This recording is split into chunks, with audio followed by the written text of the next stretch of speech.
Good afternoon. Welcome to the National Capital Planning Commission's June 2nd, 2016 meeting.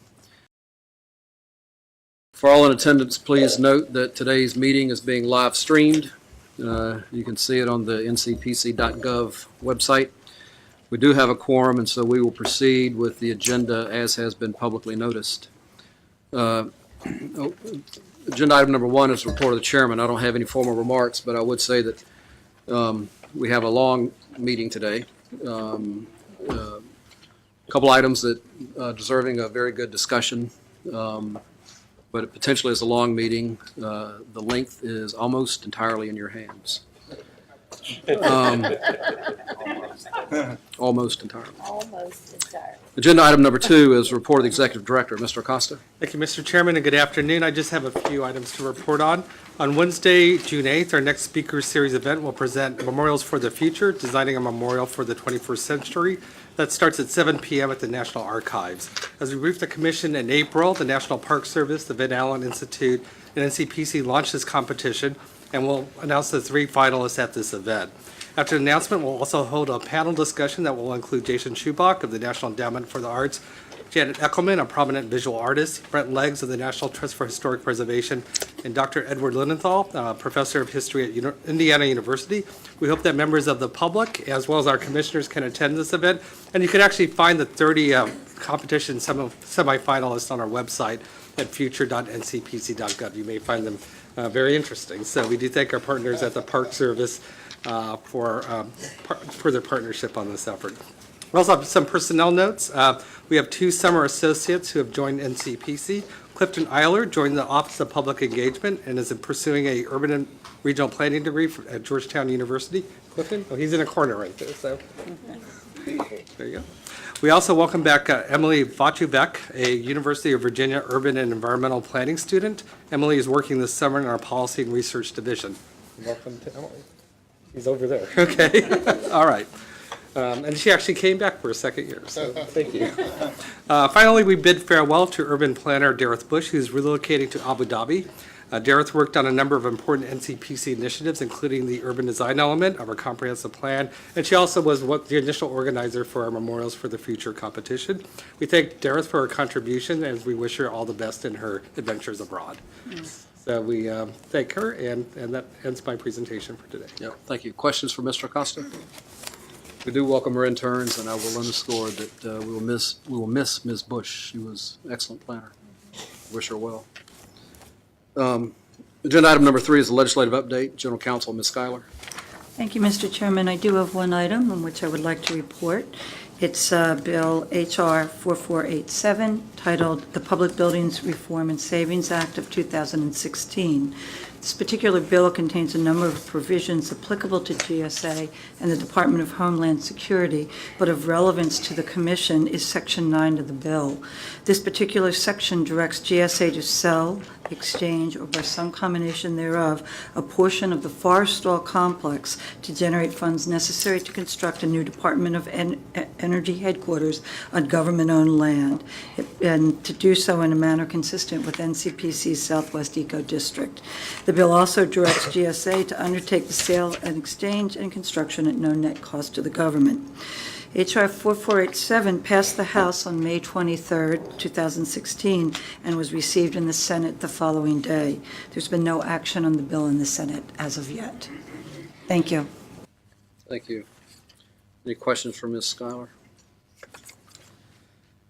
Agenda item number 4 is the consent calendar. We have 5 items as follows. Item number 4A is the bike share stations at locations on the National Mall in Washington, D.C., submitted by the National Park Service. Item 4B is the Phase 2 rehabilitation of the Andrew Mellon Memorial Fountain at 6th Street and Constitution Avenue, submitted by the National Gallery of Art. Item 4C is the rehabilitation of a police station, multi-use space, and public restroom building at the National Zoo, submitted by the Smithsonian. Item 4D is Founders Hall at the National Museum of the U.S. Army at Fort Belvoir, submitted by the Department of Defense and the Department of the Army. And item 4E is for Emergency Communications Rooftop Antenna at the Department of Labor headquarters, submitted by GSA. Any questions on any of those items? Hearing none, is there a motion on the consent calendar? So moved. It's been moved and seconded. All in favor of the consent calendar, say aye. Aye. Opposed, no. Thank you. Agenda item 5A, is that right? 5A is the approval for comments of the draft square guidelines for squares 378 and 379, which is the current site of the FBI headquarters that is brought to us by GSA, and we have Ms. Sullivan. And I would remind you that what we're voting on, what we're addressing today, are staff comments or comments, and is for us to give staff direction only. These are only comments. There are many more miles to go, many more discussions to be had for input and for shaping this, and there are some admittedly different thoughts on this as we go forward. But today it's just for comments and staff direction, but a good, robust discussion is anticipated. Ms. Sullivan. Staff is presenting an early draft of square guidelines for your comments today. The guidelines are for squares 378 and 379 on Pennsylvania Avenue, currently home to the J. Edgar Hoover Building. You may recall that last December you approved an amendment of the 1974 Pennsylvania Avenue plan in response to GSA's proposed property exchange for the J. Edgar Hoover Building. GSA finalized the amendment this past March, and the amendment was necessary to allow for mixed-use development on the site in the future. So there are really two main parts to today's presentation. Part one is an overview of square guidelines and the development process, and part two is an analysis of the proposed square guidelines, and we'll be talking about what we're going to include in the square guidelines and then more specific guidelines with regard to building envelope. So you may recall that development on Pennsylvania Avenue between 3rd and 15th Streets Northwest is unique, and that is governed by the 1974 Pennsylvania Avenue Development Plan in addition to local zoning. The 1974 plan created by the Pennsylvania Avenue Development Corporation, PADC, includes square guidelines that regulate most of the parcels along the avenue. The J. Edgar Hoover building and site fall squarely in the center of the PADC boundary and the avenue itself. It consists of two squares, square 378 to the north and then square 379, which is directly on Pennsylvania Avenue. So while PADC was dissolved in 1996, the plan and related documents are still in effect today and will guide redevelopment of this site. The 1974 plan is the foundational document that includes the goals, objectives, and development framework for the area. PADC also developed general guidelines, which provide uniform standards for development. And then lastly, PADC developed square guidelines for each square in the PADC boundary. These provide the most guidance for development and are similar to zoning regulations. NCPC, GSA, and the National Park Service have authority to propose changes to the 1974 plan and develop square guidelines. Interestingly, square guidelines were not developed for squares with federal facilities. PADC did not anticipate any of these sites transitioning to private development in the future. So just as we had to amend the 1974 plan to address a change in use, staff is now developing square guidelines to inform future development on squares 378 and 379. So by definition, square guidelines are detailed urban planning and design requirements and recommendations which are applicable to each square, and essentially they help to inform the Pennsylvania Avenue plan. What you see here is a very typical list of topics or criteria that are included in the square guidelines. Sometimes they're a little bit more, sometimes a little less, but for the most part these are fairly consistent from square to square. So I think it's important to understand how square guidelines fit into the overall development review process. The review process for projects in the PADC boundary is different than other areas of the city. Essentially, square guidelines are created for the site either before or after the site becomes private, in this case before. Zoning applies to the site, but it must be consistent with the guidelines. Zoning may be more detailed, however. Because of this, the district is an instrumental partner in the development of these guidelines. The Historic Preservation Review Board and Commission of Fine Arts processes still apply, and before a building permit is issued, NCPC and GSA review the development plan for consistency with the square guidelines. So it's important to make sure that the square guidelines protect local and federal interests. So far, we've held 2 public meetings this past April and are now presenting an early draft of SQUARE guidelines for your comments today. Over the summer and early fall, we will work on developing a full set of draft guidelines. We'll hold another public meeting during this time and give an information presentation to the Commission of Fine Arts. We anticipate bringing the full draft of the guidelines back to this commission sometime later this fall and then back one more time for final review towards the end of the year. At that time, staff will ask the Commission to approve the SQUARE guidelines, and if approved, NCPC will transmit the guidelines to GSA. Now, the ultimate decision to accept or reject the guidelines resides with GSA per a memorandum of agreement between NPS, NCPC, and GSA that was done in 1996. So in terms of the larger picture, there are other processes underway this year that are relevant to the development of the guidelines. First and foremost, developer proposals are due June 22nd to GSA. The purpose of this draft of SQUARE guidelines is to provide developers with guidance regarding the allowable building envelope in time to inform proposals. Federal agencies and other stakeholders are also working through the NEPA and Section 106 processes. GSA will issue the final environmental impact statement later this fall. And lastly, NCPC is leading the Pennsylvania Avenue Initiative, which will produce a range of economic and urban design strategies for the entire avenue, which can help inform the development of the SQUARE guidelines. Okay. So before we dive into the details of the SQUARE guidelines, I want to underscore the significance of location and scale for this project. We are developing SQUARE guidelines for the largest site on the north side of the avenue between the White House and the U.S. Capitol.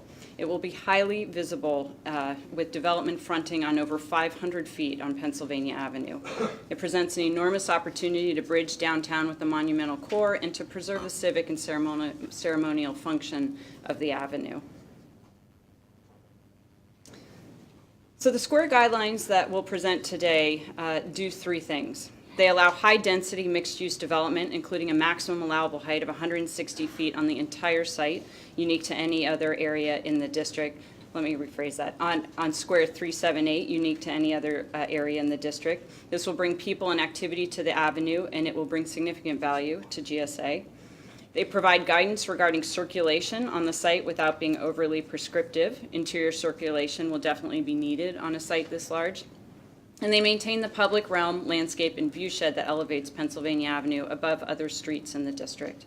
This is a congressionally mandated responsibility given to NCPC, GSA, and NPS, and this landscape and public realm add great value to the properties along the avenue. So the first area that we are seeking the Commission's comments are the topics that we will include in the SQUARE guidelines listed here. It's important to recognize that NCPC and stakeholders are proposing guidelines before a development team has been selected and many years in advance of the development itself. Therefore, they probably won't include a specific parcelization plan or a development program. They are a starting point for ensuring that local and federal interests are met. It is very likely that once a development team is selected and begins planning for this site, that they will propose amendments to the guidelines. If they do, NCPC will review the proposed amendments to the SQUARE guidelines in conjunction with a development proposal. So now let's look at some of these in more detail.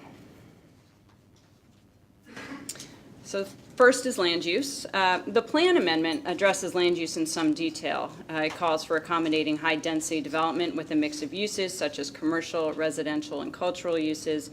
It talks about designing ground floor uses on Pennsylvania Avenue to accommodate and encourage everyday activities, commerce, and public uses.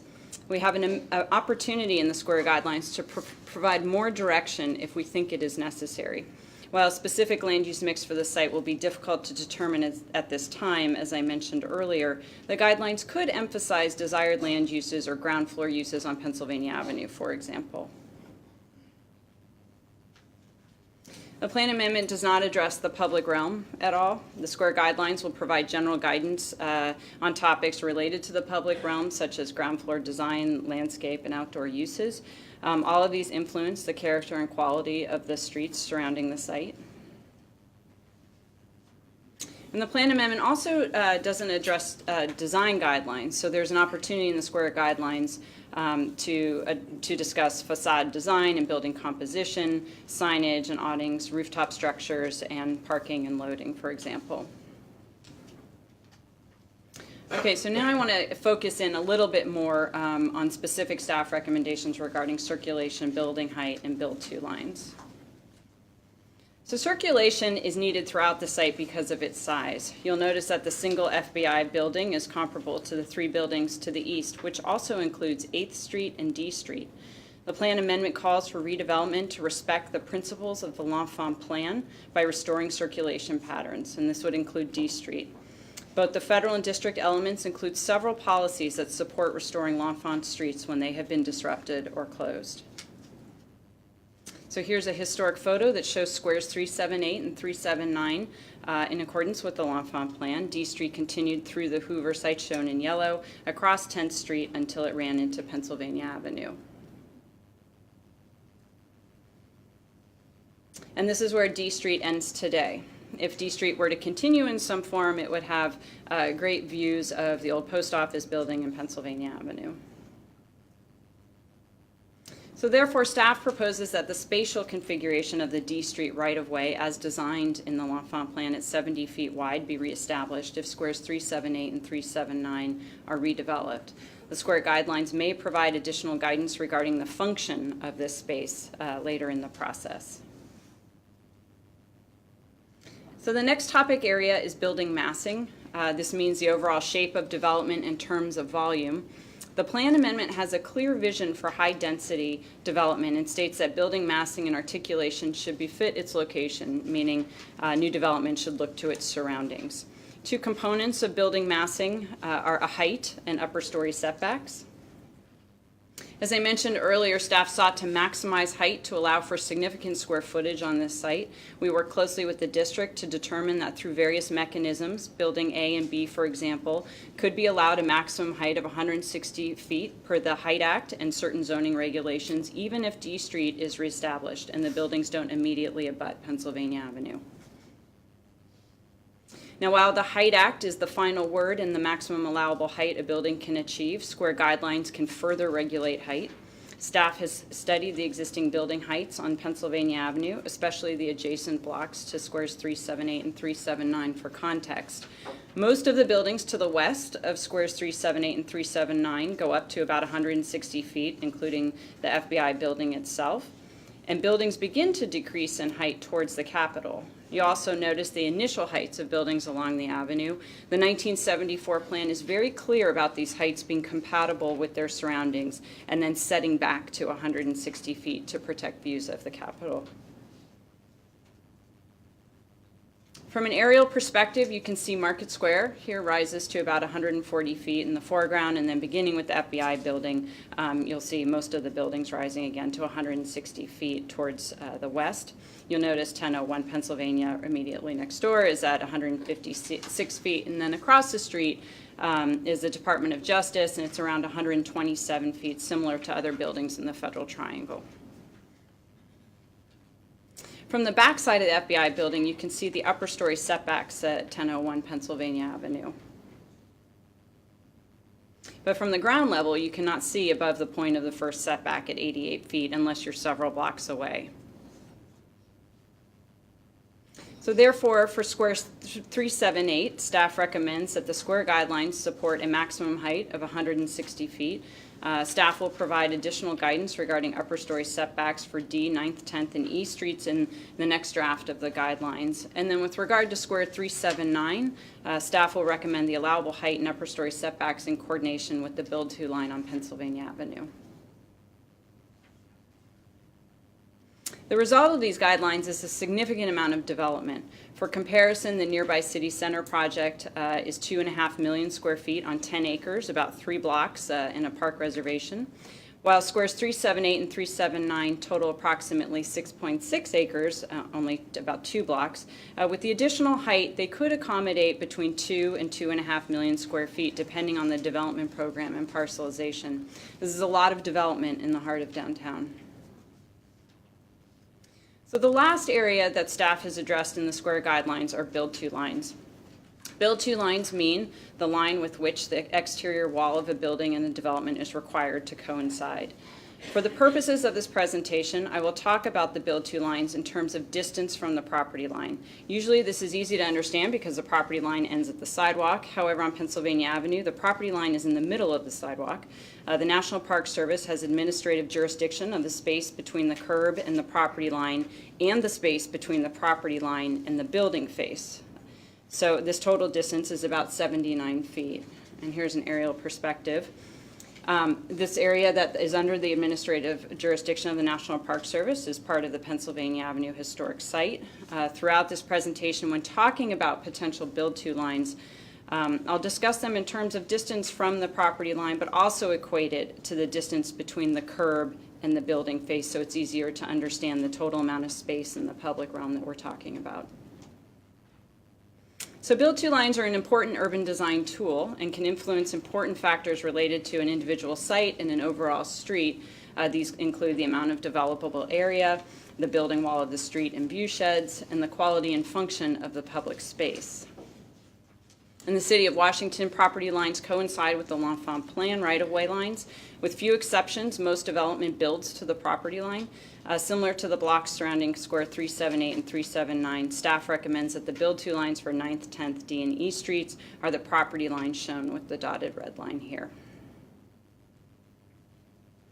Now, determining the build-to line for Square 379 on Pennsylvania Avenue is not as straightforward as it is for other downtown streets. While the L'Enfant Plan guides development throughout the city, including Pennsylvania Avenue, the avenue is also governed by the 1974 plan. And while both plans recognize the civic and ceremonial importance of the avenue, the build-to lines and overall width of the right-of-way are inconsistent between the two plans. Both the federal and district elements of the comprehensive plan include policies that support both plans. This is especially true with the federal elements. However, it doesn't offer additional guidance regarding the inconsistency. Now, there's no question that the L'Enfant Plan is the guiding plan for the city of Washington. The D.C. State Historic Preservation Office has indicated that if new development on Square 379 is not built to the L'Enfant Plan right-of-way or the current build-to line, which is the 1974 plan, it will constitute an adverse effect for the project in terms of the Section 106 process. Both the D.C. SHPO and GSA have indicated a preference for a return to the L'Enfant Plan. However, as I mentioned earlier, NCPC, GSA, and MPS have a congressionally mandated responsibility to implement the 1974 plan as well. Furthermore, the National Park Service, who again has administrative jurisdiction over the land in question, recently completed a cultural landscape inventory for Pennsylvania Avenue between the White House and the Capitol and determined that the Pennsylvania Avenue National Historic Site cultural landscape is eligible for the National Register of Historic Places. The inventory recognizes that the design intent for the avenue was to visually strengthen the link between the Capitol and the White House through the creation of a unified streetscape vocabulary of street furniture, paving, and vegetation. Staff has analyzed the impacts of the build-to lines for both plans and has concluded that there are benefits and drawbacks to both. However, neither plan is an ideal solution under today's conditions on the avenue. It is uncommon for us to question a return to the L'Enfant Plan or a departure from the congressionally approved 1974 Pennsylvania Avenue Plan. However, because of existing conditions on the avenue and the uncertainty regarding reducing the cartway in the future, staff recommends another alternative, which we believe meets the intent of both plans and is based on the same approach that staff used for the museum, which is to look at the context of adjacent buildings. Staff is recommending a build-to line in the range of 20 to 30 feet from the L'Enfant Plan right away. This equals about a 46 to 56 distance between the curb and the building face, and so we'll look at some of that now. So this analysis, looking at these three alternatives, will go as follows. First, I'm going to talk a little bit about the evolution of the avenue and the existing conditions today, and then analyze the different alternatives with the topics that you see here. Now, one thing that's important to note is that moving the build-to line for Square 379 will have an influence on other sites on the avenue in the future. So staff's analysis not only looks at the site itself, but also the impact to the overall avenue. So first, let's look at how the avenue was intended and how it has changed over time. In 1791, Pierre L'Enfant designed the avenue as a direct and large avenue with a walk on each side, planted with a double row of trees. The roadway was intended to be 80 feet wide, with 40 feet on each side for a walkway and 2 sets of trees. L'Enfant described the avenue as laid out on a dimension proportioned to the greatness that the capital of a powerful empire ought to manifest. Now, unfortunately, L'Enfant's plan for the avenue was never implemented. Instead, Jefferson planted 4 rows of fast-growing poplars the full distance of Pennsylvania Avenue. And then by 1901, the cartway had grown to 107 feet wide, and the sidewalks were narrowed to a single row of trees at the curb. At this time, the McMillan plan proposed the Federal Triangle and widened the distance between the curb and the building face on the south side of the avenue, so the Federal Triangle was built further back from the L'Enfant plan right away. And then in 1974, the Pennsylvania Avenue Development Corporation altered the street one more time with the 1974 plan.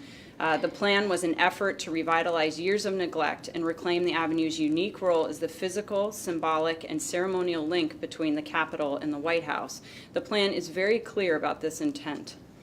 It was determined that the larger cartway needed to remain, but that the 26-foot wide sidewalks were not large enough to accommodate pedestrian activity and amenities.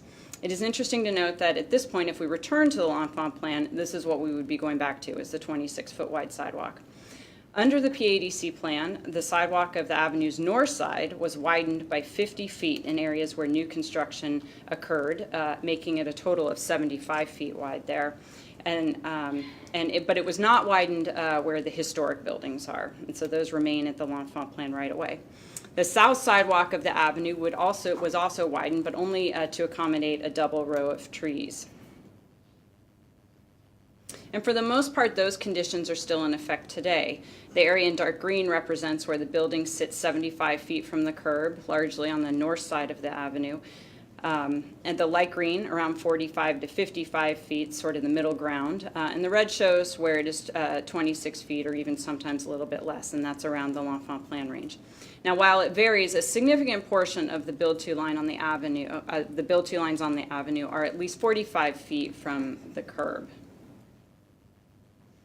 And this illustrates the existing tree canopy of the avenue today. You can see the double rows are fairly consistent on the south side, with the exception of where there are plazas. You can also see the triple row of trees for a good portion of the north side, with the exceptions largely the historic buildings, and we'll look at those more in a minute. And this is how the tree canopy frames the avenue today. Okay, so now let's look at the 3 alternatives.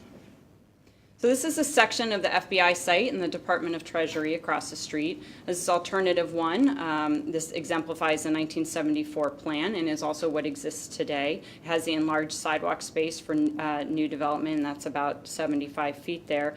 It accommodates 3 rows of trees, and on the south side you can see the distance between the curb and the building face is about 57 feet with 2 rows of trees.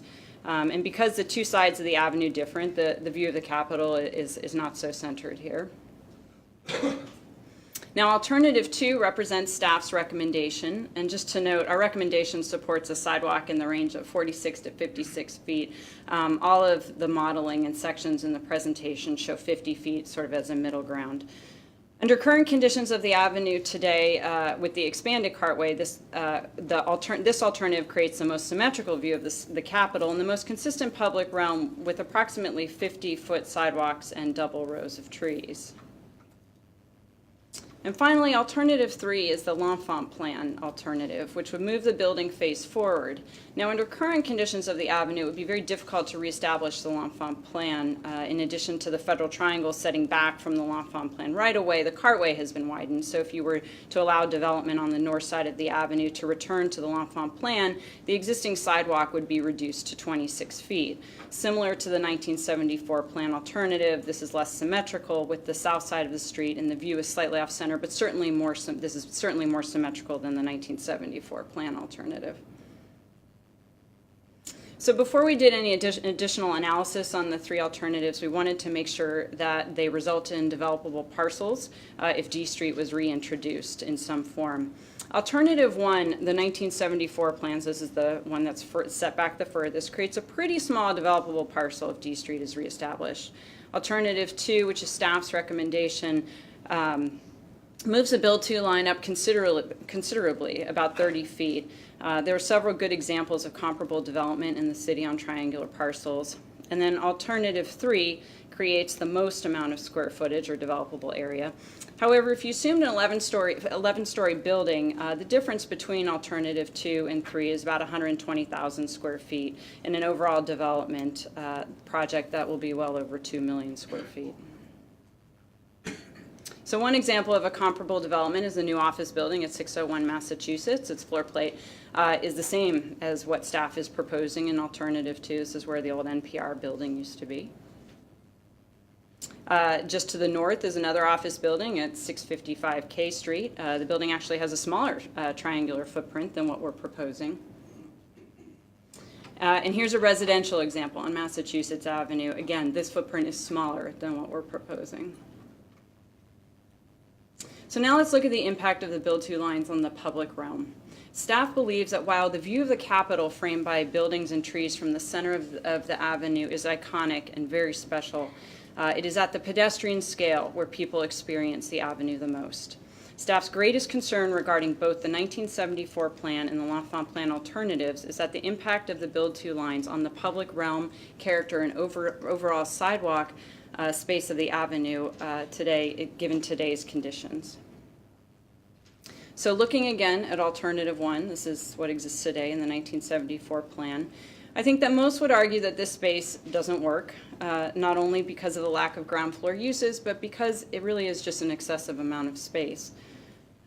Here it is put to better use. However, I think you could argue that there's still a lot of space here that may not be necessary. Alternatively, moving development to the L'Enfant plan creates too little space in staff's opinion. There are 5 points along the north side of the avenue where the sidewalk briefly narrows to 26 feet, shown here in red, about 13% of the avenue's north side between Freedom Plaza and 3rd Street. The sidewalk is much more generous everywhere else. Now, because of the size of Square 379, moving the build-to line forward for the FBI site will impact 520 feet of the avenue. Staff agrees with PADC's decision in the 1974 plan that a 26-foot wide sidewalk is not enough, especially when the trees sit 13 feet in from the curb. Because there's no curbside parking, the space between the curb and the tree is very uncomfortable for the pedestrian. What results is essentially a 13-foot sidewalk between the single row of trees and the building face. Here's another example in front of the historic Evening Star building. While this feels very urban and intimate, it will not provide space for outside seating or the landscape that elevates Pennsylvania Avenue beyond any other streets in the district. Another example in front of Capitol Grill. And then looking at it from across the street, and I think staff would argue that this looks a little more like a typical downtown street. So lastly, I'd like to address the museum. This is an interesting example where the base of the building sits back from the L'Enfant plan right away to create a transition between the block to the east, where the building is at the L'Enfant plan, and the Canadian Embassy to the west, which is set back about 44 feet from the L'Enfant plan right away. This also allows for more pedestrian space. Staff has used this same approach at looking at adjacent context for our recommendations in Square 379. So therefore, because neither plan is an ideal solution for the avenue today, staff recommends a build-to line that is 20 to 30 feet from the property line, equating to about 46 to 56 feet of space between the curb and the building face. This would accommodate a double row of trees and space for pedestrians and outdoor activity. This is an example where the face of the building is about 52 feet from the curb at the Federal Trade Commission. Again, looking back in the other direction at the Federal Trade Commission. This is an example where the face of the building is about 46 feet from the curb in front of the Willard Hotel. And here we are in front of EPA. This is again about 52 feet between the curb and the building face. So I just want to quickly mention parades and events on the avenue. Staff has consulted with representatives from the inaugural parade committee and confirmed that a change in the width of the sidewalks on the north side of the avenue would not impact the parade. Today, most of the bleachers and staging areas occur on the south side. Staff still needs to perform additional analysis on whether reducing the sidewalks would impact special events. There's over 20 festivals, races, and parades annually that happen on this street, but it's likely that a cartway reduction would have a greater impact than a reduction of the sidewalk itself. So the last part of our analysis looks at the alternatives with regard to the building wall and view shed of the Capitol. A consistent building wall helps to frame view sheds, frame public spaces, and adds continuity at the ground level. For reasons already discussed, the building wall on the north side of the avenue is not very consistent. As I mentioned earlier, there are a few places where buildings come to the L'Enfant Plan right away. Over decades, should other buildings redevelop, you could create a much stronger building wall at the L'Enfant Plan right away. But if the cartway doesn't change, it is staff's opinion that it will be at the expense of the sidewalk and landscape, which PADC clearly elevated in the 1974 plan. Since it will likely be decades before other buildings redevelop, if they in fact do at all, it's important to look at 4 views of the different build-to-line alternatives, with the rest of the avenue staying as it is today. So here we are at Freedom Plaza, and you can see the FBI building behind the Evening Star building. And now we'll just move into modeling mode here. This is the existing condition, so that again is the FBI building today. And that's back, this is the 1974 plan condition where it is set back about 75 feet from the curb. Okay, so now I just moved it forward, and these are pretty, I have to go back and forth a little bit, but now I've just moved it forward to staff's recommendation. This is sort of the middle ground approach. And then I'm going to move it forward again, and this is where it is at the L'Enfant Plan, which so it comes forward even more. And now as we move closer, what becomes really interesting is you'll start, well, we've modeled in D Street. So first we'll look at the existing condition here. There's FBI again. So we'll look at the existing condition. You can see Market Square in the background. And this is the 1974 plan. And so now you're going to see D Street come in, and we're going to move the building forward to staff's recommendation, which is the middle ground approach. And then if we move it forward again to the L'Enfant Plan, it is now in front of Market Square. And then from looking back in the other direction, so now we are at the Melon Fountain. And so you can see Market Square now in the foreground. This is the existing condition. And then you start to move it forward. This is the middle ground approach. And then you move it forward again. And this is pretty nuanced here. And actually you can start to see how if you did move all the building walls forward, it would create a consistent building wall along the north side of the avenue over time. And then once again, closer up. And so here we are. This is the existing 1974 plan and what exists today. And this would be moving it up. So the staff's recommendation puts the build-to line in between the property at 1001 and Market Square. And I do want to caveat that the modeling simply looks at building volume with no facade design or articulation. This is not what will be built on this site. Again, the point is to look at how the building wall moves in relation to the adjacent buildings with the different alternatives. And so then you're moving it forward again for the L'Enfant Plan. So in summary, moving the building wall on Square 379 forward to the L'Enfant Plan right away with the avenue as it is today creates a situation where new development will sit in front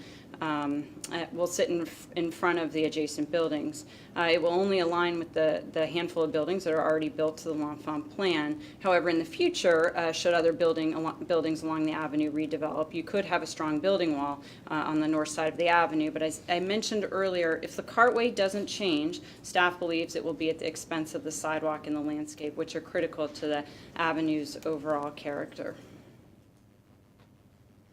So the last topic I want to address is the avenue's future.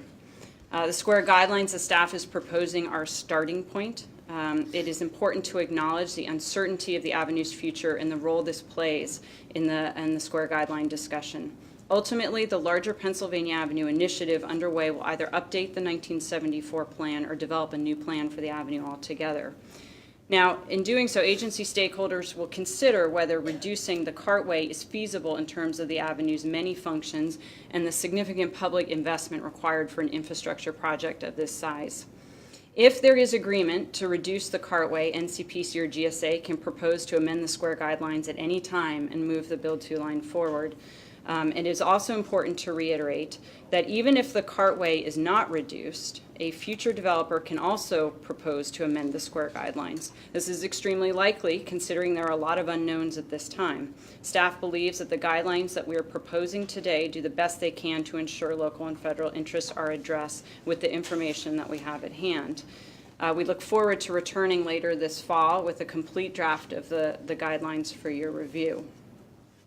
So it is with that, it's the Executive Director's recommendation that the Commission comment favorably on the proposed set of topics to be included in the square guidelines, comment favorably on the guidelines with regard to D Street, the allowable height and upper story setbacks for squares 3, 7, 8, and the build-to lines for 9th, 10th, D, and E streets.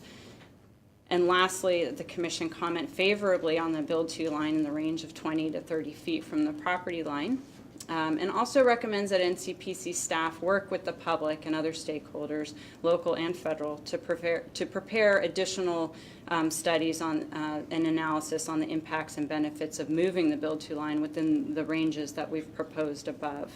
And we would bring that back to you in the fall. And that concludes my presentation. Thank you, Ms. Sullivan, very much. Very comprehensive. I'd like to now, if I might, before we have public comment, but I'd like to invite Aaron Hasinger, who is the project executive of the GSA, to come up if Aaron has any comments, keeping everything in context. Welcome. Good afternoon, Mr. Chairman, Commission. Thank you for the opportunity to provide this testimony on behalf of the General Services Can you wait Administration. just a minute? I'm not sure your mic is Yep. fully on. Okay. That's you're tall. You're tall, sorry. I'll lean in. Okay. My name is Aaron Hasinger, and I am the GSA Regional Project Executive for the FBI Headquarters Consolidation Project. I would like to thank Wish the mic is Still not? Does the table? There you go. Better now? Yeah. My name is Aaron Hasinger, and I am the GSA Project Executive for the FBI Headquarters Consolidation Project. I would like to thank NCPC for your staff's hard work in developing these recommendations and coordinating stakeholder input and public comment. Successful execution of the FBI Headquarters Consolidation Project will allow for a high-quality mixed-use project to be developed at the J. Edgar Hoover site, and in doing so, contribute to a renewed vibrancy and vitality for Pennsylvania Avenue. Pennsylvania Avenue's significance as America's Main Street is not lost on GSA, and we take very seriously our role in the urban design and economic development of the avenue. In fact, GSA is the principal inheritor of PADC's functions since that agency's sunset in 1996.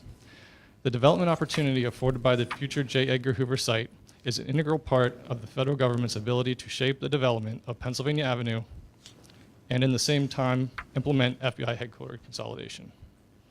The square guidelines should reconcile the collective interests of the stakeholders by guiding the urban design and development of the future J. Edgar Hoover site. Inherently, guidance of the development opportunity is valuable to the federal government's exchange process. Consequently, there is great responsibility for adequately weighing multiple interests. The consolidation of the FBI headquarters is a once-in-a-generation project for the Washington, D.C. area, and it will be one of the largest projects in recent memory. But even more important than its size and complexity is its importance to our nation's national security. The ability to consolidate and provide a collaborative, state-of-the-art environment for the many different units of the FBI in one location will increase the FBI's abilities and improve its mission to protect all of us here today.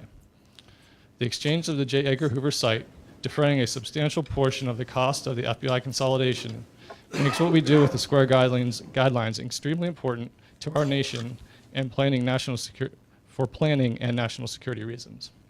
To that end, there are several recommendations included in the staff recommendations that may inadvertently detract value from the J. Edgar Hoover site, ultimately affecting what is needed for a full FBI headquarters consolidation. We realize that these recommendations have been presented honestly with good intentions, but some of them will have a significant impact on our exchange's ability to realize the full potential of the site. It is important to note, too, that by value, we do not just mean quantity, but rather quality as well. Perhaps nowhere more than on Pennsylvania Avenue, GSA recognizes that the quality of what may be built will contribute significantly to its value. The square guidelines must be developed holistically.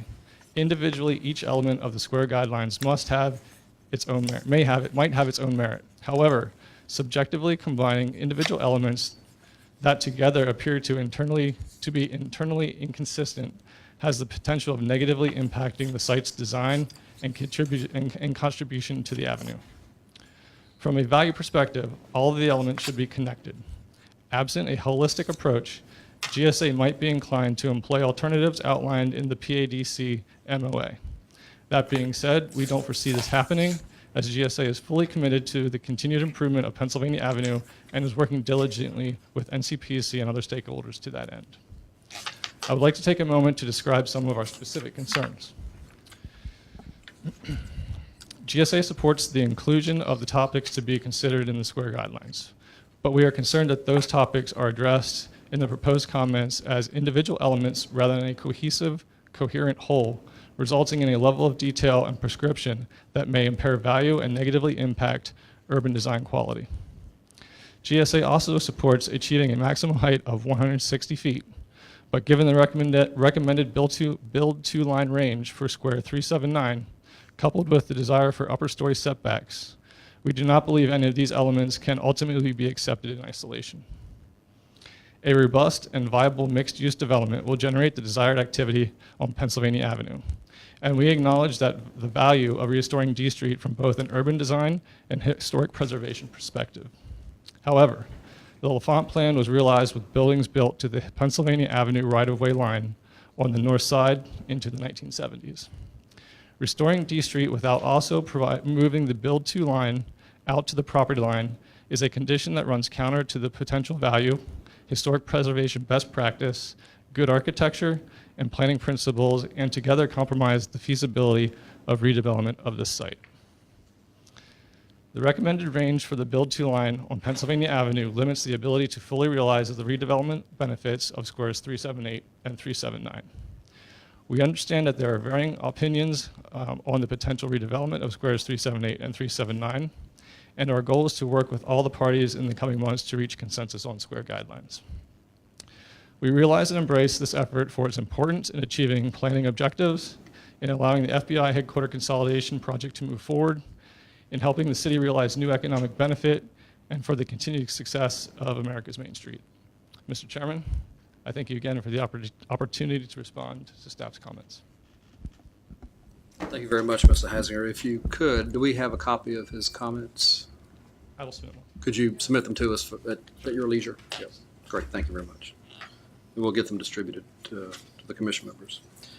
And he'll be on deck for discussion and questions. If we could, though, let's go ahead and proceed with public comment period. We have 5 who have signed up. They're in this order. Joanne Niehaus, Serge Demergian, Lindsley Williams, John Fonder Smith, and Rebecca Miller. So, and I'll also note that there are a number of letters that we have received and to commission members there at your desk. So is Joanne Newhouse available? Great, welcome. Yeah. I feel like Queen Elizabeth here. Not so bad. Hi, my name is Joanne Newhouse.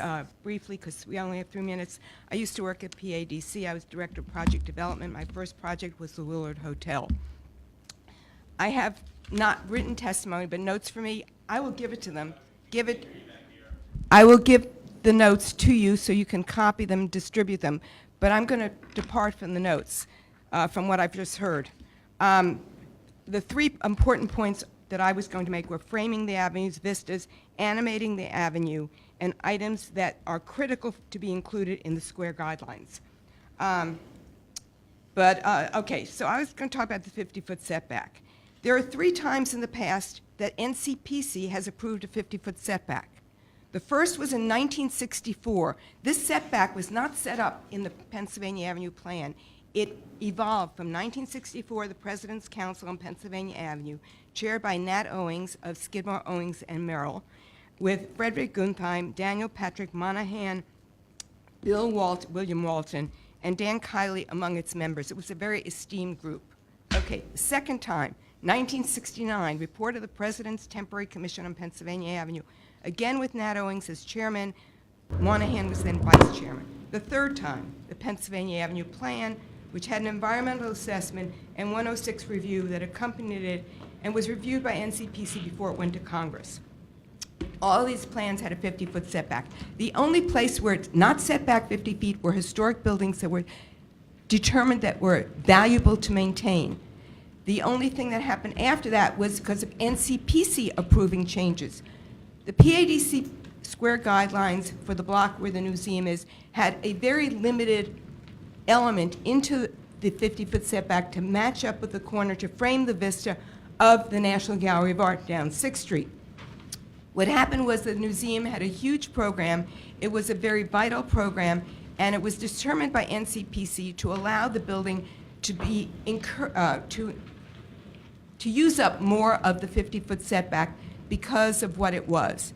That was the only new building that was put into the 50-foot setback. Every other building was historic, so therefore any other change, except going back to the long-form plan, will not just restore a new setback line along the whole avenue, along the north end. But the 50-foot setback was very, very important to create a uniform line. I'm not sure that if you have something slightly less than that, which may be reasonable, I'm not saying it's not, but I don't think it's been fully studied. I don't think that the images you see were showing the image, they were showing it from one vantage point. I just think it needs to be further studied, and that's about 5 pages here. Now I'll go to the second point, the avenue's vitality. It's a one-sided retail street. It's not a two-sided street. The only street I know of that's one-sided is the Rue de Rivoli, and it faces a park, not a federal blockade, which is what those buildings are on the south side. There is no pedestrian animation on the south side. Even when it was attempted in the post office building, even when it was attempted at the Federal Triangle building, now called the Ronald Reagan building, it didn't really work. Everything went interior. It didn't animate the street front. I think it's very important in the square guidelines also that I'm supposed to stop? Yes, that was my fault. I should have told you you had 3 minutes, but that was my fault. Please continue for a little bit to wrap up your remarks. If you look at the square guidelines and the different blocks, and I brought with me 348, which you had online, there is every intention to animate the street. You can't do it unless the developer is going to be willing to do it with you. You can say retail, but I will tell you that there was an office use at Market Square under NCPC's time when it oversaw the development of Market Square, and it didn't say, you can't do this, you have to put retail there. Because in the square guidelines, you do have to put retail on the ground floor at Market Square around the circle. So a developer has to be able to afford to put retail there. Retail has to want to go there. What you have are restaurants, and part of that setback, and if you saw the square, the image of 348 with Central's Outdoor Cafe, that is what was imagined. If you look at the block where the Willard and the W Hotel is and the Occidental, it's a fantastic area with 3 different outdoor cafes. And across the street, you are going to have an ice skating rink, which will help animate in the winter. Unfortunately, the ice skating rink wasn't designed with the National Park Service in mind for maintaining it. So it went. They don't have money. They can't keep it up. We need another trust for America's Main Street, just like you have a trust for them all. And maybe someone will be able to start that. I thought perhaps David Rubenstein might want to do that. He won't move out of 1001. Carlisle is in that building because he considers that a lucky charm. Could you please submit to us your comments for the record? I will do that. Would The be last wonderful. thing I was going to say, square guidelines have to be detailed. We would not have had residential on the avenue if we just said residential is a good use. We had to have the number of units you had to do as a minimum. And when we offered the Landsberg, by the way, we offered it with a premium if we built more residential units. And what did we get there? We got over almost 300 units there because of that. Yeah, thank you very much. Yes, I will. Yep. Who do I give it to? We'll I'll take it. grab it. Yep. Thank you very much. I'm sorry. No, very good. Second up is Serge Demerjian. Hope I pronounced your name correctly. Please correct me, and you have 3 minutes. Welcome. Just a short. Thank you, Chairman and members of the council. My name is Serge Demerjian. I'm with Federal City Development Partners. I am an architect. You can speak up just a little bit. Okay. My name is Serge Demerjian. I am a architect with Federal City Development Partners. I'm actually from New York, so I enjoy coming down here and getting all the sunlight and lots of space, so I'm not used to that here. But I just wanted to make a couple of points that I observed on the previous presentation, the materials that were issued earlier this week, and what I just saw just now. So one important comment I noticed was the Bill 2 line relating to Pennsylvania Avenue earlier this week started out as 0 to 20 feet as a recommendation, and it now just changed from 20 to 30 feet. I think the one important thing I can say to you all is that as a developer that has done lots of urbanistic type environments in New York, I come from developing Time Warner Center and the World Trade Center. I urge you to give the developer as much flexibility as possible. So if you can begin to look at creating those options and not narrowly setting a restricted zone that hasn't fully been studied, I urge you to consider expanding that horizon from that Bill 2 line from 0 to 30. I want to come back to the D Street passageway. A statement was made with regard to potential vistas or recreating that vista to Pennsylvania Avenue and the post office. I think what was not noted was that the building to the west, 10,001 Pennsylvania Avenue, actually extends into that vista. So the notion of recreating that vista is in my opinion, not there. And additionally, creating a vehicular traffic point through that square may not work. I urge the commission to talk to DDOT on that and say, is that truly a benefit to this development, to this parcel? Fundamentally, if you look at the traffic patterns, I don't see a benefit to that, and we certainly don't think it's an improvement to creating the value that's being discussed here that's necessary for creating a sense of place and a sense of development. It would be nice to get some clarity on the upper setbacks on Pennsylvania Avenue. Is it 135, 150, 160, and at what point is the upper setback established as part of this process? One other comment was we submitted open comments through the public process. They didn't make it in the public record. I have 25 copies here. I'm not sure why they didn't make it in the public record, but I have them here if you'd like me to distribute them. We're happy to take them. I will say they are at the dais already. Okay. They just didn't make it in the packet. They are with the commission. That's it. Thank you. Thank you very much. Next up is Mr. Lindsley Williams.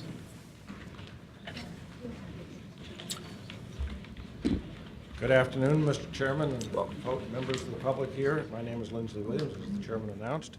I'm here to basically endorse what Aaron told you earlier about providing, becoming aware of the consequences of some of the actions you're thinking about. I look at the recommendations on the setback line.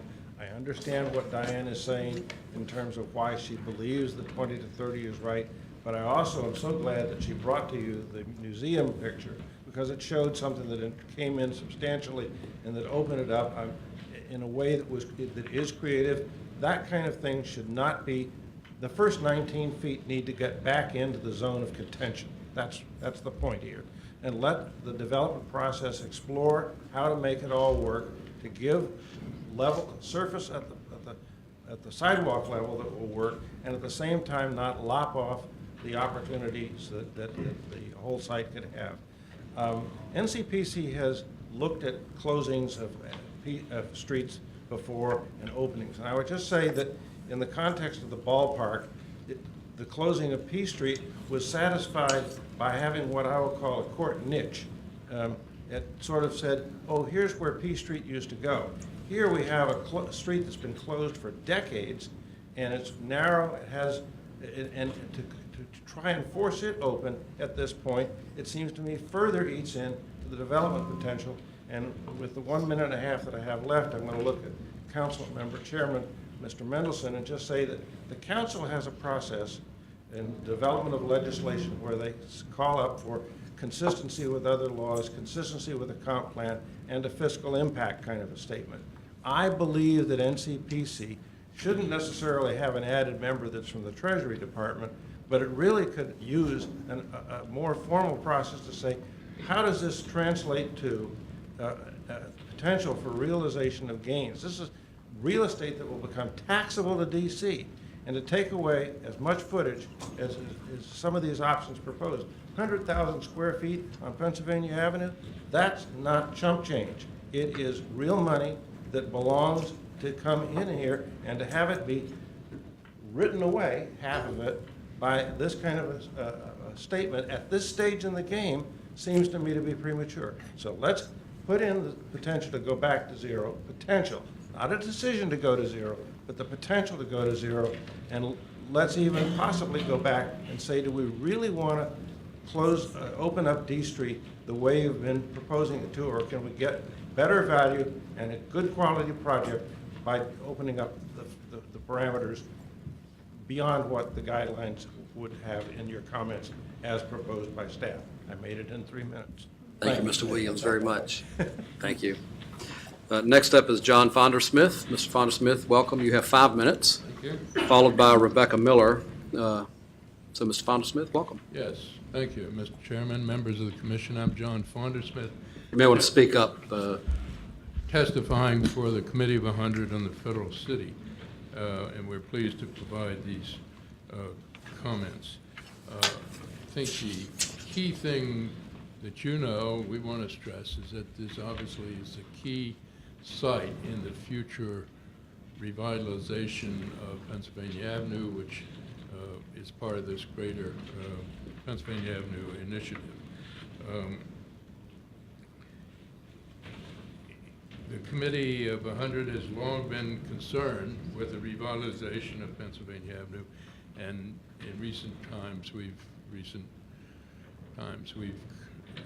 been involved in the discussions and have submitted comments. And we do want to commend the NCPC staff for the very detailed and intensive work that's gone into this modeling. The Committee of 100 has long been concerned with protecting and enhancing our time, the various elements of the L'Enfant Plan and of the Macmillan Commission, and of course recognizing the contribution of the PADC and then NCPC, GSA, and National Park Service in later years and carrying that forward. We simply want to stress again the key value of this site, and in effect not to lose the opportunity to do something special. Now the key issues outlined, of course, are the setback and D Street. The staff has recommended the setback of between 46 and 56 feet, and we strongly support that recommendation. We think that a setback in this range will allow for a lively streetscape, and that reducing that further would limit what could be achieved.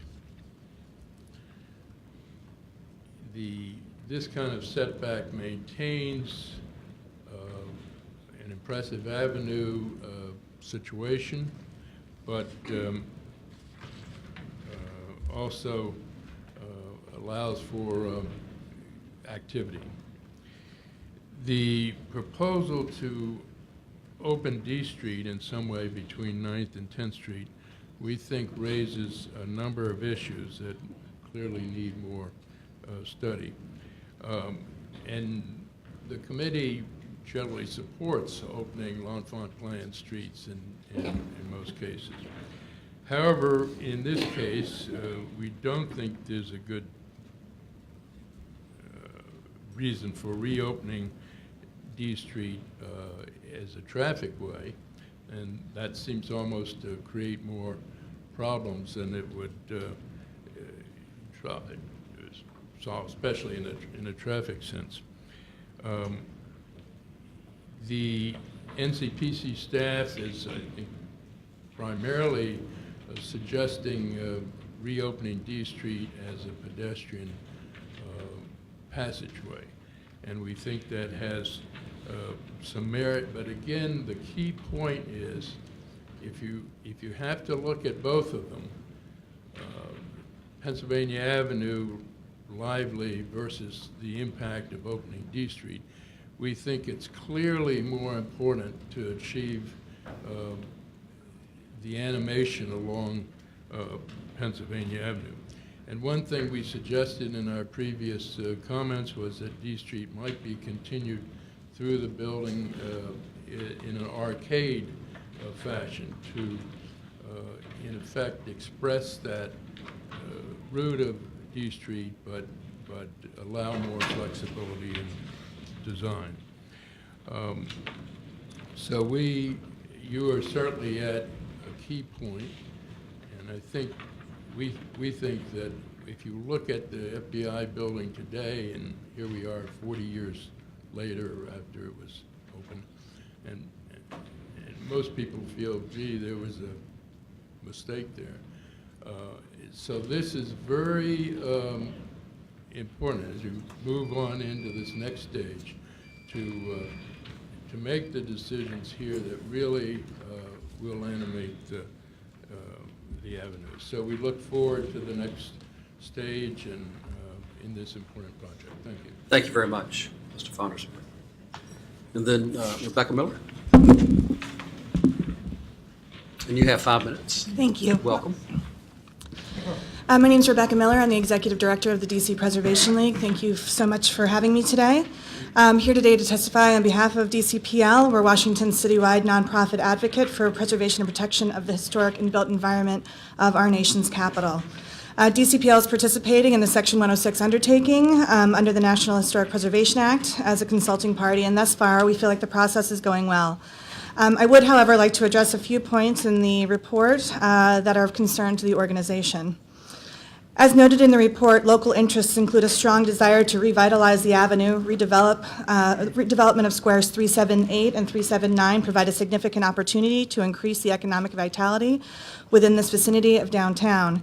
The project should create a place that is for the city and its residents, yet accommodating to downtown workers and visitors.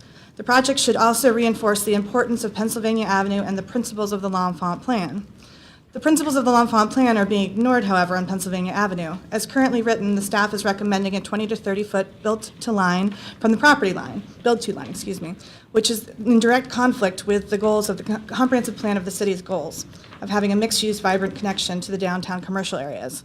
In the Historic Preservation Policy 2.3.5 of the Comprehensive Plan, it states that enhancing Washington's urban design legacy adhere to the design principles of the L'Enfant Plan and Macmillan plans in any improvements or alterations to the city street plan.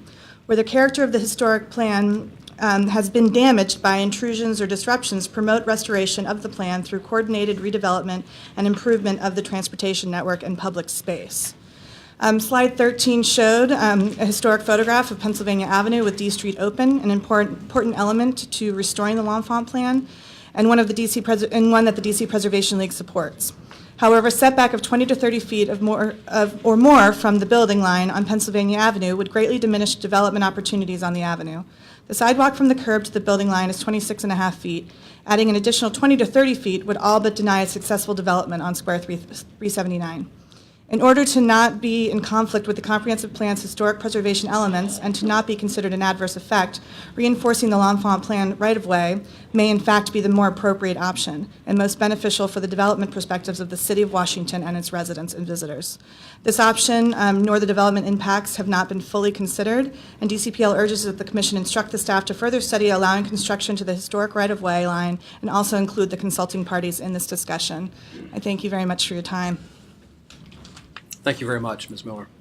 That concludes the public comment period, so we'll return the discussion to commission members, and we're inching toward discussion and voting. What I would propose is, you may recall when we did the zoning regulation rewrite, we took the EDR in some bite-sized chunks, fully discussed each, and then voted on them individually, and then voted on the whole thing at the end.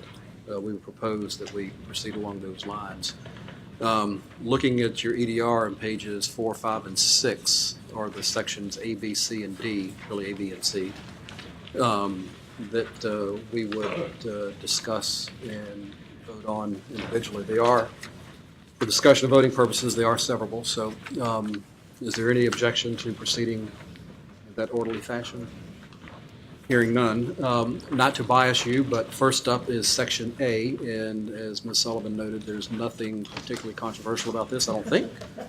These are pretty standard items to include in square guidelines. Is there any discussion on Section A?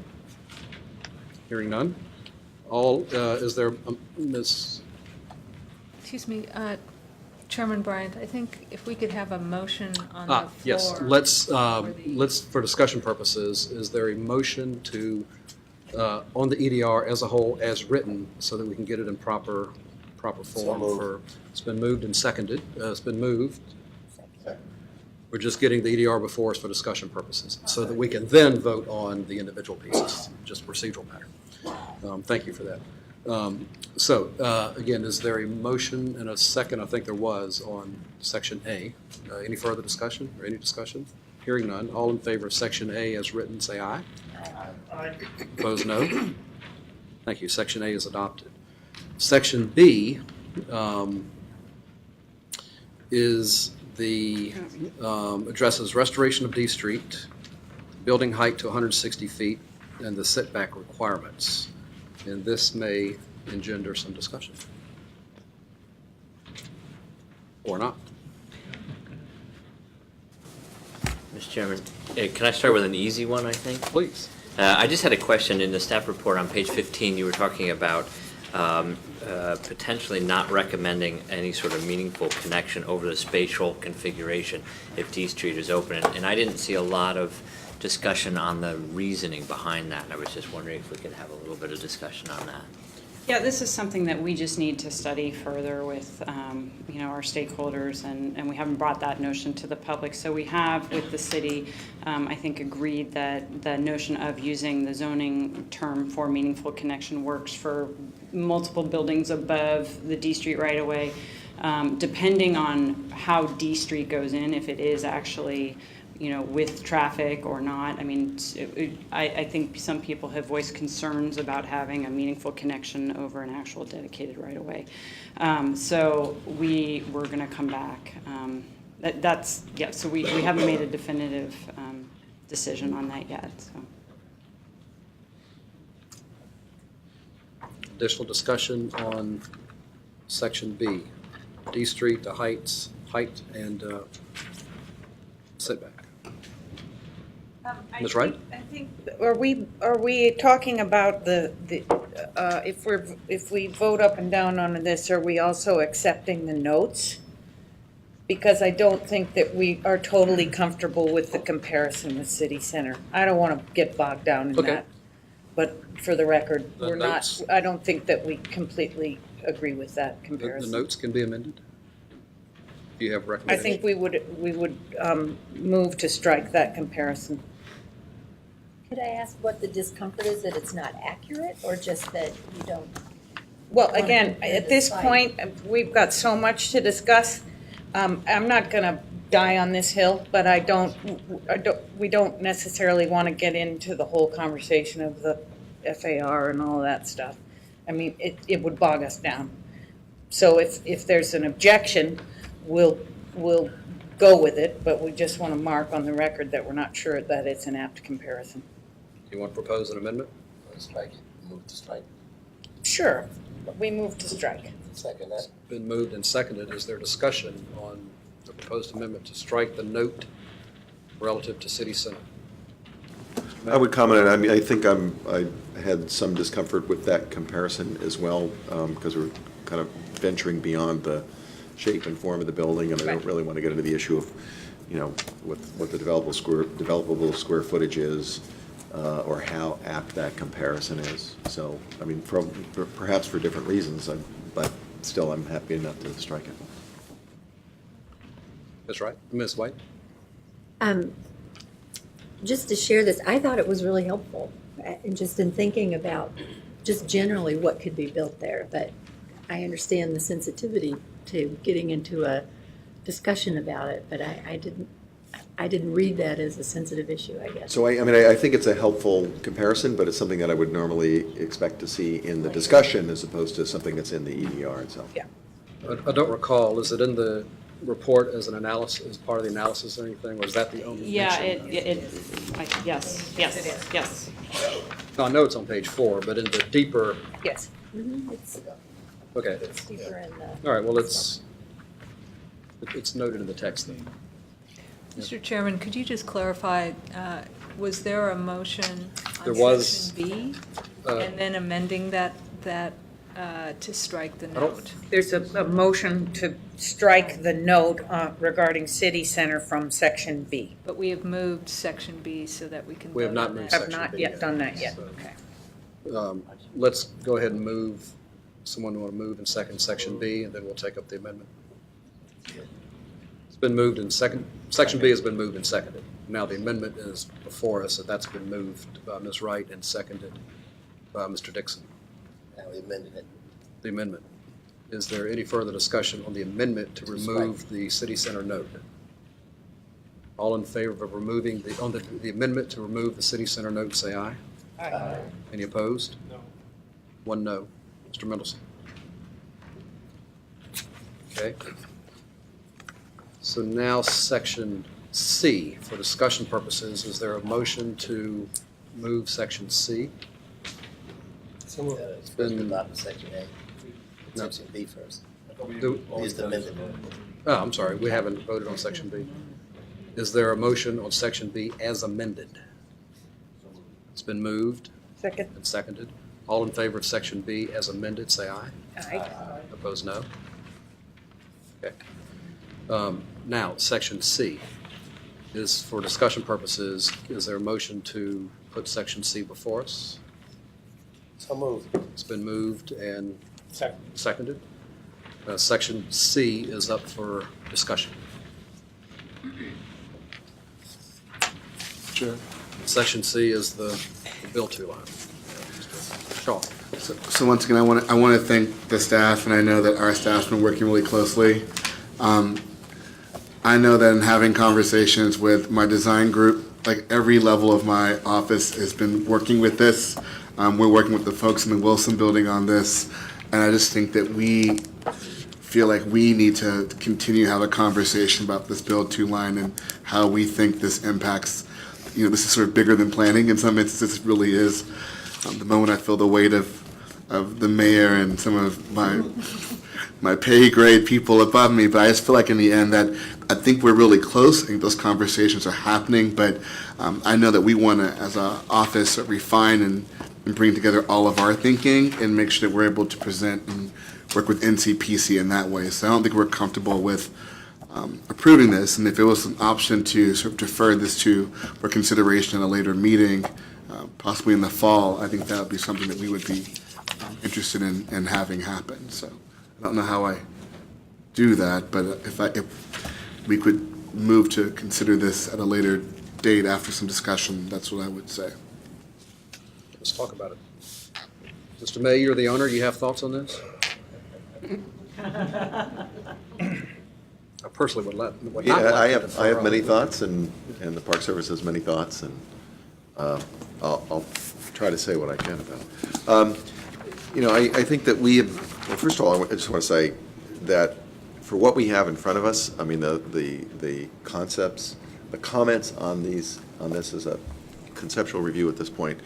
I think it's been a fantastic effort to get to this point, because I've sat through a lot of meetings on this topic, and this is something that has been, in the, either actively part of discussion or in the background of other discussions on Pennsylvania Avenue for several years now. And frankly, given that the effort to establish square guidelines began in earnest in January after the plan amendment got through, I mean, at the earliest it was January, and that we're here now, I mean, maybe some people, several months seems like a long time. It's not in terms of getting something like this done. So to get to this point, I think has been an exceptional effort on the part of all involved, and I think especially on the part of the staff who tried to put together all of these different opinions and take into consideration all of the diverse interests of the avenue.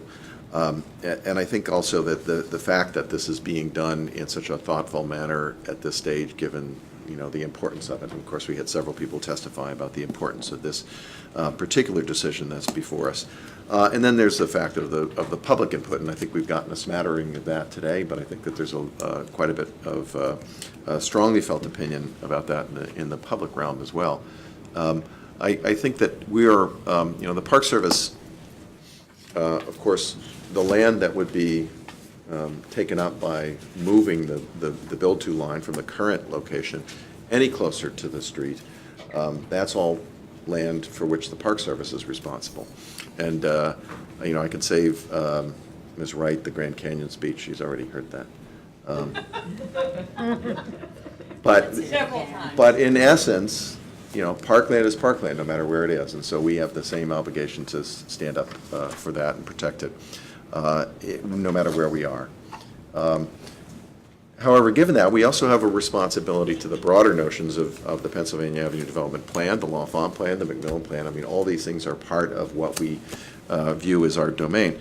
So to be able to make the right move at this moment, I mean, first of all, we're not deciding it definitively right now. Just comments. This is comments on the concept, and I think that what the staff has come up with is something that we can support. Again, there's a diversity of opinion within the Park Service and how we look at this.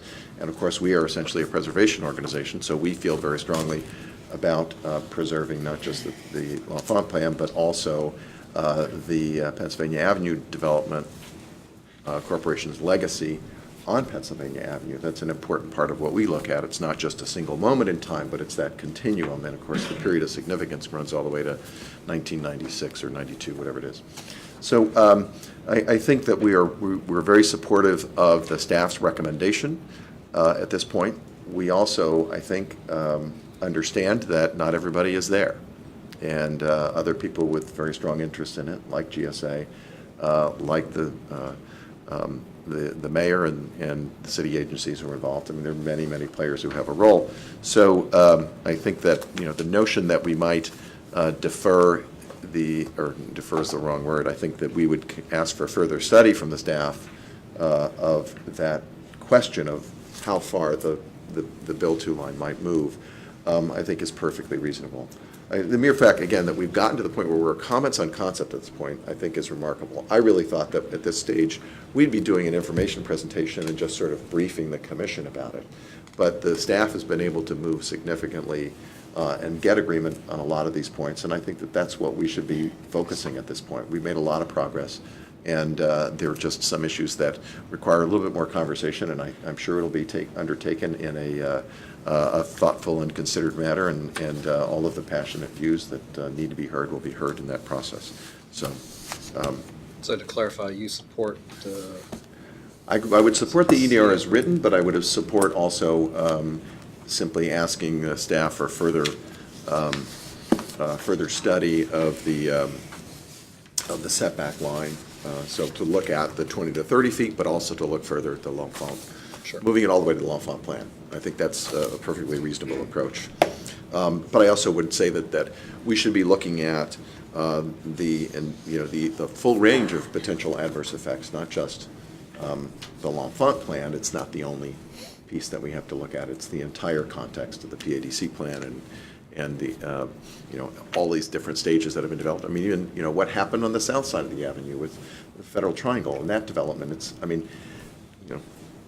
We saw some great diagrams that showed the width of the avenue and how it has been developed over time and what it means. And I think that L'Enfant envisioned a 160-foot right-of-way, but he envisioned it with 50-foot buildings on it. So now we're talking about 110-foot buildings. Why wouldn't we be talking about making something that has that same grandeur and feel that he had imagined? I'm not trying to persuade anybody that we need to move it at this moment. All I'm saying is that this is something that it makes sense to study further. Mr. Chairman, point of procedure. Yes, sir. We have an amendment before us, at least a motion before us. And the idea is to find some way to defer it. So we either can table it or we can just strike it. What's the procedure we want to follow here? We don't have a motion yet. I think somebody moved it already. No, It's just in discussion. We moved the section, I thought, and then We it need was. some discussion. We moved the section for discussion purposes, and we're having that discussion. There's not been any motion on any amendment. As I was observing Mr. Shaw, you're sort of nodding your head, I presume, in somewhat concurrence with Mr. Yeah, I was asking for the openness to that, or the hope and expectation. I didn't know the proper procedure to go about that, but I think we were. Yeah. So if I could suggest, I think if we're just going to take up item C, That's where we are. that I think the only thing that probably needs, based on the discussion so far, the only thing that needs modification is the comments favorably on a build-to line in the range of 20 to 30 feet from the property line. So that paragraph on page 6. And with the bullets underneath? Yeah, that entire thing might be struck, and that we substitute other language that essentially says that we ask for further study of a 20 to 30-foot setback and moving it to the L'Enfant line. All right, so let me be, and I know we have a couple other comments, but you're suggesting, if I heard you, that we strike that comments favorably on the build-to line and the Yes. bullet points underneath it, and we perhaps come up with some language on studying the. Yeah. Yeah. Okay. It's there. It's just adding in the It would be a further recommendation. Okay. Can I make a suggestion? So why don't, we could draft something or provide some, clean this up and get it Before we back to move you. anything, why don't you? But why don't you allow the others to? In fairness, let's go to the other commenters. And we could continue. Mr. Mendelson and then Ms. Wright.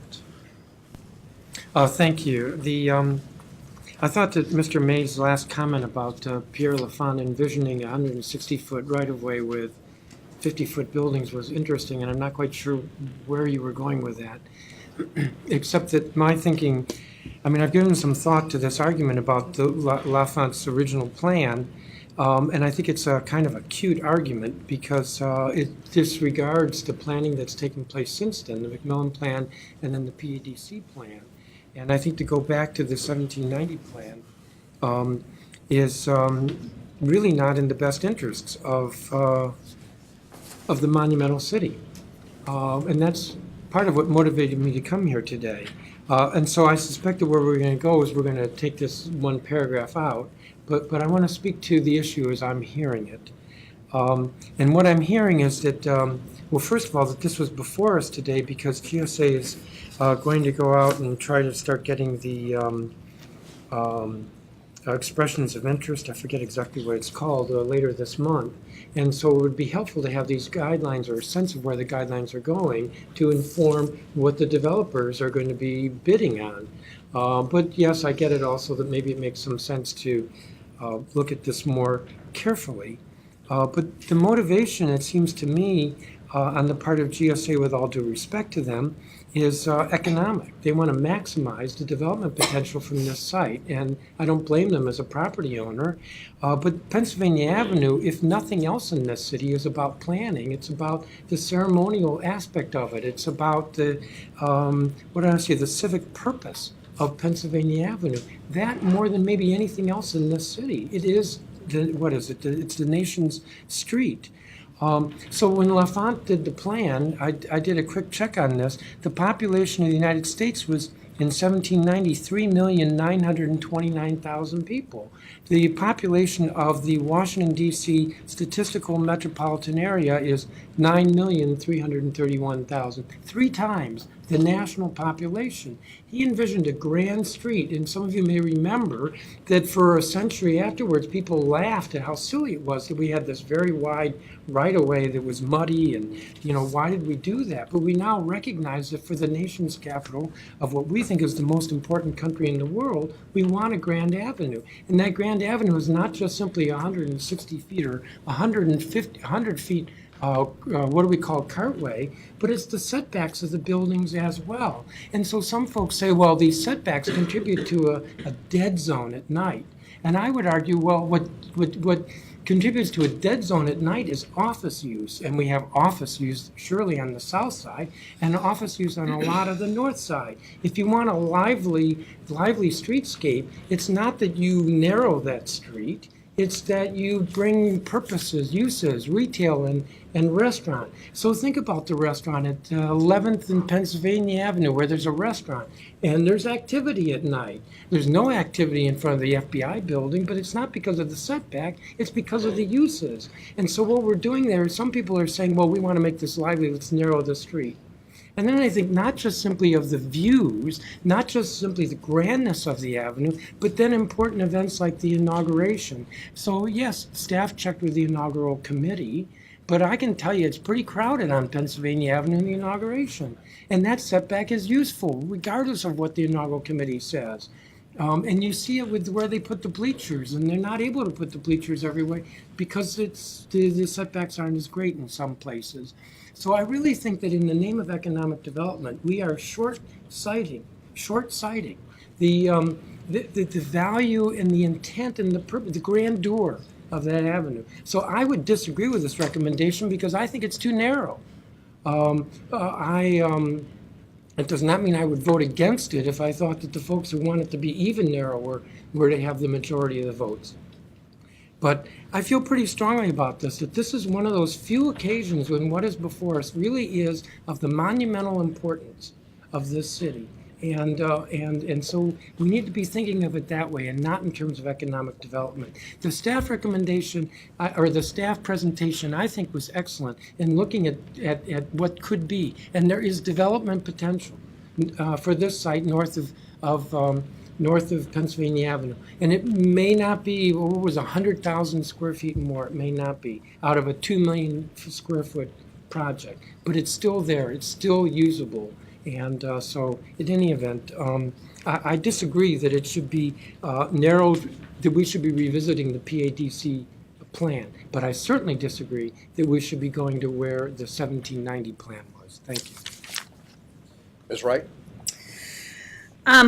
Not surprisingly, I think we do not support the EDR, this section of the EDR as written, and respectfully disagree with Mr. Mendelson's statements about the L'Enfant plan. During the course of the Square Guidelines meeting at meetings at staff level, we have said many times that we believe there is right now an inconsistent application of planning principles, and that while there is an opportunity presumably to make a coherent and compelling argument for jump shifting to between planning principles, we do not believe that that argument has yet been made. So GSA does support the restoration of D Street. We are perplexed by what we believe is an inconsistent approach. And we further find that the suggestion of the range as it stands now, the setback or the build-to-line range of alternatives is neither fish nor fowl. And it doesn't really adhere to a planning principle. It's neither 1974 nor 1791, and I don't believe that we are comfortable with that philosophically. And from a practical perspective, yes. I mean, I think Mr. Hassinger's statements were very clear. Value is not necessarily a dirty word, and it doesn't necessarily either align with the notion of it's all about the quantity of square footage that we're able to develop. But it's also, we are very mindful of that it's a qualitative issue. Nowhere more in our portfolio than on Pennsylvania Avenue. So, and I want to go on to one other thing. We're also uncomfortable with what we believe is an overemphasis on this congressional mandate to adhere or support, I forget the verb that's used, to the PADC plan. The sunsetting legislation does leave these responsibilities with the three agencies, Park Service, GSA, and NCPC. But to single out the Pennsylvania Avenue plan as congressionally mandated, and it seems to be an overemphasis, and it seems to negate our collective obligation to the L'Enfant Plan, which is expressed in the zoning rewrite as well, that we sat here and debated vigorously not long ago. So we're not yet at a place where we can support the EDR for those reasons and many others, but I'm not going to take up that much airtime. And I will conclude by saying that among other parts of the analysis, what's particularly troubling and again, we have not foreclosed on the notion of support of an alternative, but the notion that Federal Triangle, as the property owners, would have to be redeveloped to create symmetry seems really a stretch. First of all, we're talking about a difference of 2 feet, I believe, the difference between 24 feet and 26 feet between a L'Enfant build-to line. No, you're shaking your head. What's the Federal delta? Triangle is 26 feet plus 22, At least another 22 or 24. Okay, all right. So, because I got sort of confused the way the thing was written, so I'll grant you that. But nevertheless, the symmetry, the insistence on symmetry for urban design quality is something that I think that we would probably like to argue over at another time. Suffice it to say that again, to reiterate, we don't feel like there's a compelling argument on the table yet to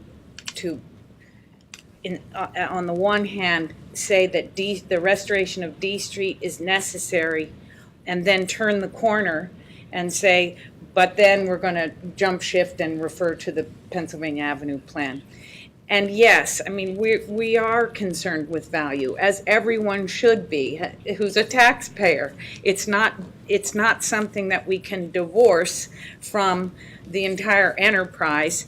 And logically speaking, if D Street goes back in, whether it's vehicular or pedestrian, you're talking about reducing the buildable area. And then, yes, there are other parcels that the presentation points to that are even smaller and of similar shape, but the frontage, the parcel on Pennsylvania Avenue you can't really divorce the two things. So if D Street is on the table to do the restoration, we are looking, of course, at the value proposition and what happens to the other parcel. So the bottom line is that we're not yet comfortable and we do not support the EDR. Rather vigorously, we object. Mr. Gallus. Thank you. Thanks for the work. I think it's a tremendous body of work in a short period of time, and reflect Commissioner May's comments about that. I want to talk a little bit about this notion of value.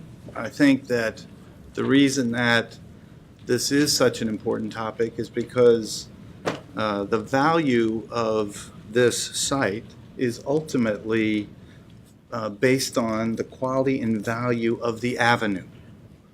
This is an iconic place, as Commissioner Mendelson has mentioned. This is not a typical gridded street in Washington. This is the nation's. You used the word the city's street, and I understand your perspective, but I also see it as the nation's front main street. And I feel like we have an obligation to respond to that.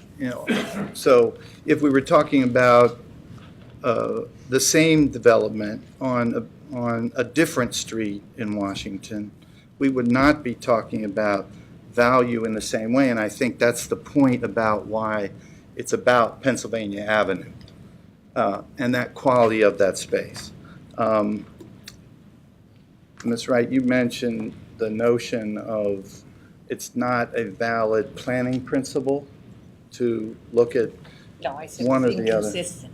Inconsistent, okay. Well, I'll agree with that, but I think that the context and recent history of decisions that have been made on Pennsylvania Avenue are relevant. Yes. And I think that context has to be an important consideration here. So while we have to respect, obviously, the L'Enfant Plan and the Pennsylvania Avenue Plan and everything else, to ignore the other context associated with what's gone on as the avenue is developed, I think is something that the staff needs to consider more as they go further. I'll speak kind of out of school a little bit in that I feel so strongly about an appropriate setback that would be larger than L'Enfant Plan setback. So much so that I would sacrifice the D Street connection to do it. If we're talking about real estate value, I see the D Street connection, yes, a respectful response to the L'Enfant Plan. But in terms of value, I don't think it brings as much urbanistic benefit to open up D Street in the way the 70-foot proposal necessarily does. This is a huge super block. This block is going to need to be ventilated in some way. I'm not sure that location, which sort of ventilates it at a small slice, is necessarily the most effective way to do it. And so I see the value placed on Pennsylvania Avenue, and I would trade that in a heartbeat for the D Street connection. I do think that things, I referred earlier to context, and I do think that the south side of the street has relevance to this, so the symmetry is something that is relevant to me anyway. And then of course several examples on the north side, the 1100 and 1200 blocks, the Willard. These are all tremendous examples of what we would hope to see. The animation and vibrancy of this street would be something we would hope to see achieved here. And when I look at sort of, if I'm trying to envision 500 feet of the 26-foot setback, like I see in front of the Capitol Grill, that block, I see a missed opportunity to create a real place there. So it feels pinched. It feels unnaturally pinched for such a long, important block right in the middle of this axis between the Capitol and the White House. Thank you. Thank you, Mr. Gowers. Ms. White. I just want to echo your comments about value. And I went out this morning and walked around the block a couple of times.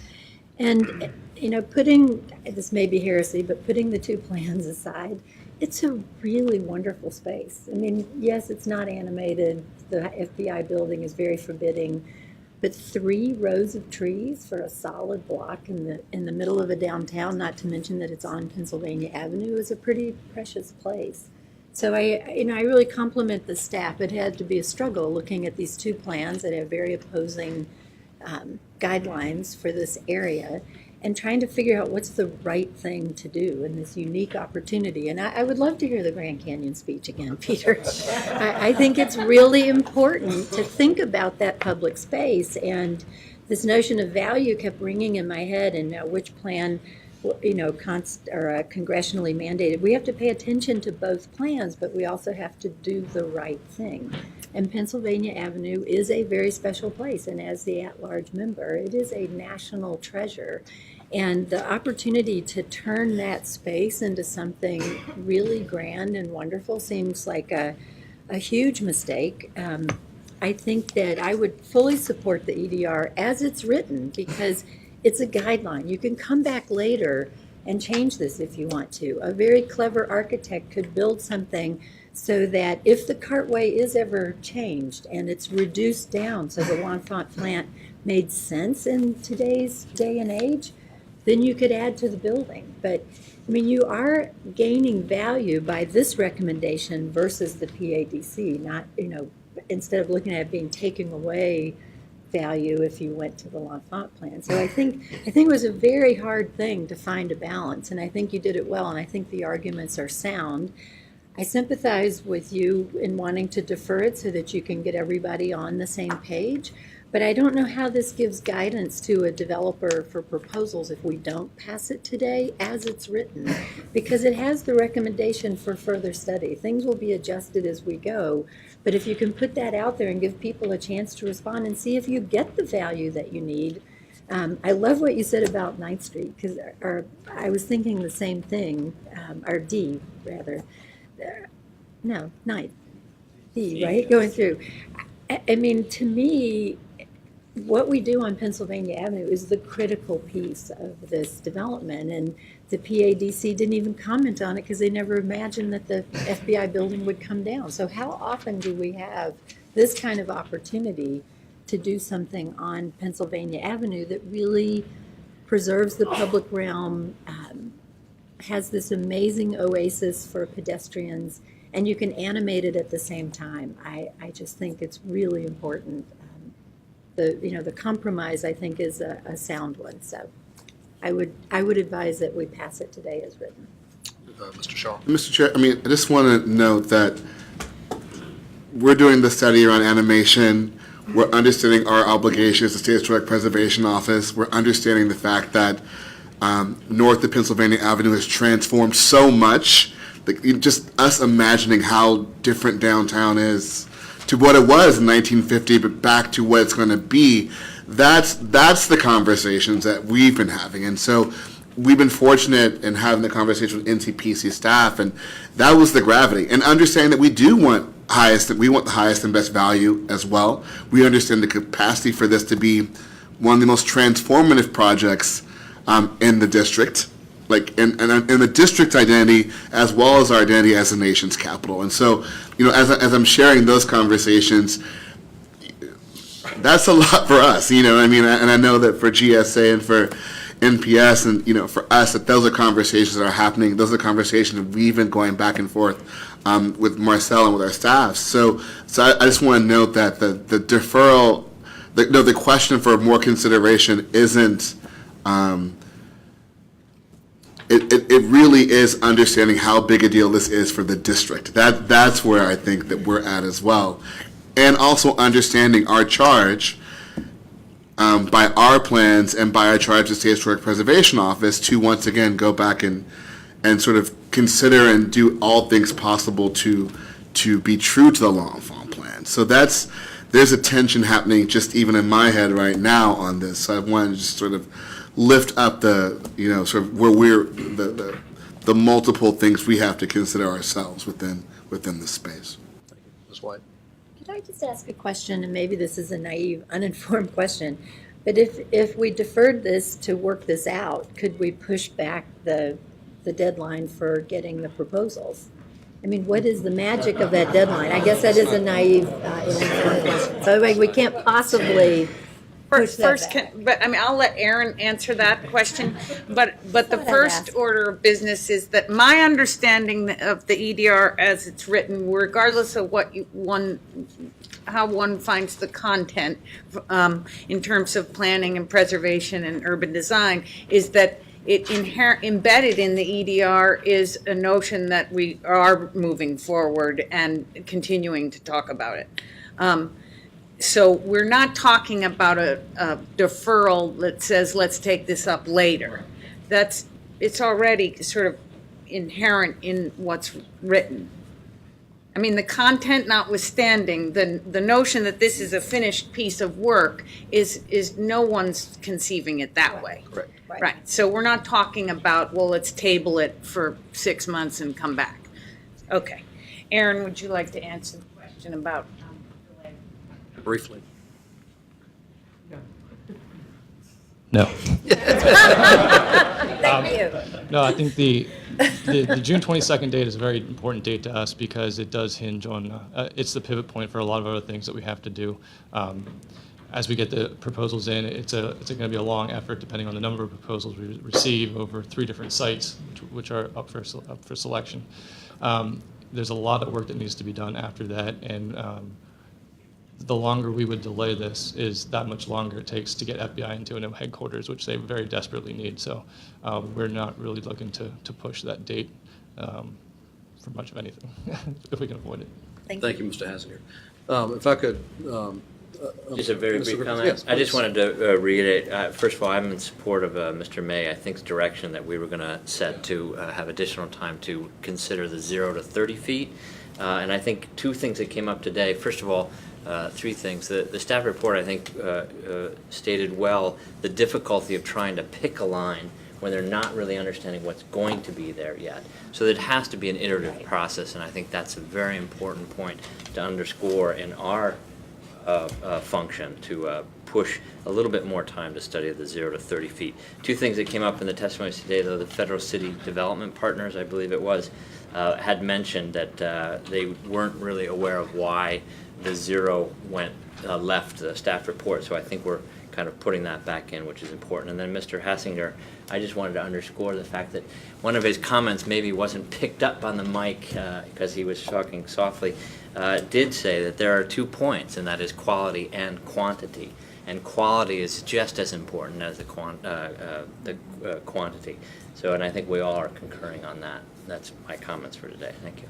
Thank you. If I could return to Mr. May, I think the way we left it is there was some scribbling for a potential amendment. Would you like, Yep. having listened to this? Thank you, Mr. Chairman. Having listened to this conversation, if I can propose, what I would propose is to strike all of the comments favorably. So on page 6. On page 6, as noted up here, which,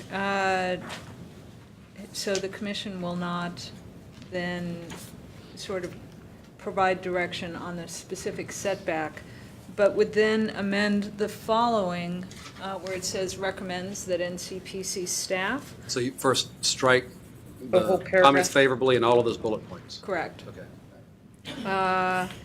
And perhaps as context to this, what I heard is that the second bullet beneath that actually commits NCPC to further study and reporting back in the fall, which I think meets Mr. Shaw's outcome. And I also heard from the discussion that there was interest in directing staff to study the area from the L'Enfant plan 30 feet in, which was the range noted in the comments favorably. So it's essentially studying that area. So with that, I would say recommends that NCPC staff work with the public and other local and federal stakeholders to prepare visual and technical studies to analyze the impacts and benefits of moving the build-to line from the L'Enfant plan configuration to within 30 feet from the property line, which is that range. So you're talking about a range of 0 to 30 feet? Correct. So that is actually from what I would say is GSA's position to the NCPC staff position. That was on our list for a suggested amendment, so thank you. So we would strike the noted above, and then keep the rest of the recommendation, with the addition at the end of also asking for study of the surrounding context, as noted by Mr. Gallus, and to assess potential impacts to historic properties and applicable plans, which speaks to the discussion around the impacts to the differing plans. Want me to read that one more time? Yeah. Okay, thank you. Recommends that NCPC staff work with the public and other local and federal stakeholders to prepare visual and technical studies to analyze the impacts and benefits of moving the Build-To line from the L'Enfant plan configuration to within 30 feet of the property line, striking noted above, and provide detailed analyses and recommendations in the fall.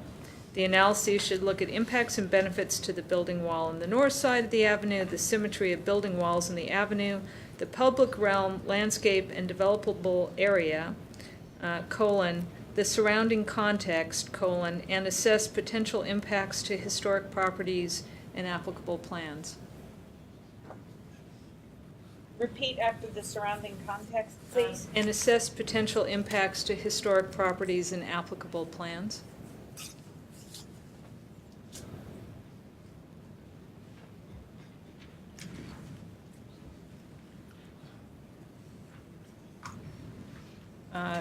So with that, I have attempted to thread the needle. Chairman? Mendelson. I'm not sure it does thread the needle, with all due respect. If Mr. Shaw, who began this discussion about deferring here, intended to defer the discussion on this point for more analysis, then we should not be looking at compromising on the compromise, which is what 0 to 30 feet is. It should be 0 to, I forget the number, I think it would be 50, 0 to 50 feet. And that should be the number. Otherwise, what we're doing is we're shifting the conversation from what should it be to are we going to compromise on the compromise? And I disagree with that. Mr. Chairman, I mean, it seems reasonable to me that, I mean, since we've had comments on both in favor of the L'Enfant plan and also in favor of keeping the PADC line, if we're going to ask for further study, I think it's perfectly reasonable that we be studying the entire range. So I would support Mr. Mendelson's suggestion there. So it'll be L'Enfant plan. In which case, we're at 0 to, what's, 50? 0 to 50. 50 feet from the property line, Yeah, just to be clear. yeah. Well, it's, I mean, it might be a little slightly over 50. Yeah, So it's 0 to 50 and change. 0 to the What there's existing today. to the existing build-to line, from Yes. 0 to the It's existing. 79 feet. The intent of the 30 feet, just to be clear, is that it's 56 feet between the curb and building face. Right, yeah. Right, okay. So it's actually, it's not, it's from the property line, which is in the middle of the sidewalk, and I'll let Diane explain it from there. No, I So, think, I think just we all understand. For the purposes of this amendment, we would simply be saying from the L'Enfant plan line to the PADC build-to line. Which is what is the there existing- today. Right. So that would be in effect, the amendment. So then that's essentially no guidance. Well, Right. no. Let's go saying back we'll to the we're just- drawing study board. it, Yeah. But We're for a asking for further developer study. to bring a proposal forward, we're saying you need to figure out in all of these. No, I'm just trying to be clear. There are a lot of variables the that impact. they're not going to have guidance on, undoubtedly. And I don't know that that's, I mean, we've already been pushed along very quickly on this process, and we've jumped ahead of the Pennsylvania Avenue Initiative, which was going to try to address this question across the entire avenue. So the notion that we're not going to be giving very clear guidance to the developers at this moment, I mean, yes, in an ideal world, we would have actually completed the Pennsylvania Avenue Initiative, before this GSA even ventured down this road. Then we wouldn't have these difficult discussions now. So I just think that it's perfectly reasonable to be studying the full range of alternatives. if we're going to ask for further study. Oh, okay, well, now I have to agree with my colleague to my right and say that's a compromise on a compromise. Well, no, that's, I'm agreeing with him, though. We've been looking at the range, and if we agree to going back to the drawing board and studying the whole gamut again, we've made absolutely no progress. So I'm But sorry, I just said but that I think agree that, with the chairman. hold on. I think that in introducing the timing with the Pennsylvania Avenue Initiative is going a place where we shouldn't go in this conversation, because the FBI project is a live, viable, actionable project that is very much underway and has a compelling need, which we've discussed, for the FBI consolidation, et cetera, et cetera. I'm not saying that the initiative is not urgent, but I don't think that you want to compare consolidating the Federal Bureau of Investigation and the Pennsylvania Avenue Initiative on an urgency level. I don't think that's not- apples and oranges. You sort of missed the point there, which is essentially that we're, we're in a position now where we're having to make decisions about one specific site, when in an ideal world, we would have already had this guidance. We would have, if we'd been able to. I don't think I missed the point. Well, but I'm not suggesting that anything be changed in terms of how we proceed with square guidelines. Simply, I'm noting the fact that if we had that planning done in advance, everything would be easier right now. That's all I'm saying. Mr. Chairman. And I accept the fact that it's not easy. The FBI is upon us. Where this discussion began was Mr. Shaw saying that we should pull this piece out and look at it further, that there's still some analysis, or I think maybe some discussion that's going on. And I thought GSA agreed that this should be pulled out. But somehow in the rewording, we're talking about not just pulling it out, we're talking about actually, as I said before, compromising on the compromise. And then the argument is made that, well, now the developer won't get in, the bidders won't have any guidance on this point. Well, but that's where this discussion started, was to pull this out, and so there wouldn't be guidance to the developer. I mean, that's been where this discussion is. I'm sorry. And if it makes it a little bit more difficult, we could vote on the EDR as recommended. And I expressed my views, which I think are more extreme than others here. So I don't really like the EDR, but I'm not going to join with the others who want to narrow this. Or we can put this off. But we shouldn't be not just putting it off, but then actually making a statement that we're going to look at 0 to 30 feet rather than 0 to what the setback will be. Just procedurally. Mr. Gallo speaking to the amendment. Just real quick, procedurally, can we vote on Mr. Mendelson's amendment separate from the proposed amendment that we heard? But we don't have an amendment properly before us just yet. So we're talking about a draft. I'd like to just weigh in that I don't really agree with opening this up to the 50 feet. More is not better here, I don't believe. I think that the current space proves that point.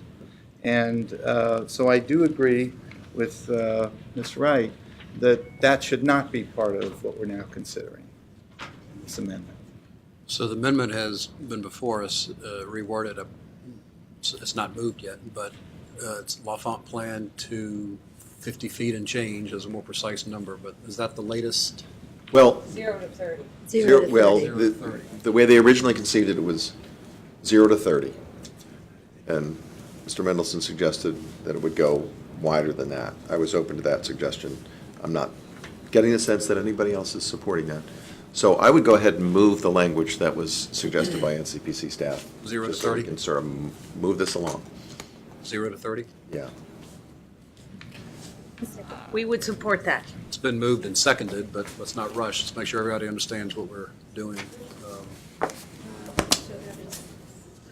6 feet between the curb and the buildings. Can you state that again? So you want to read it one more time just to make sure we... Right.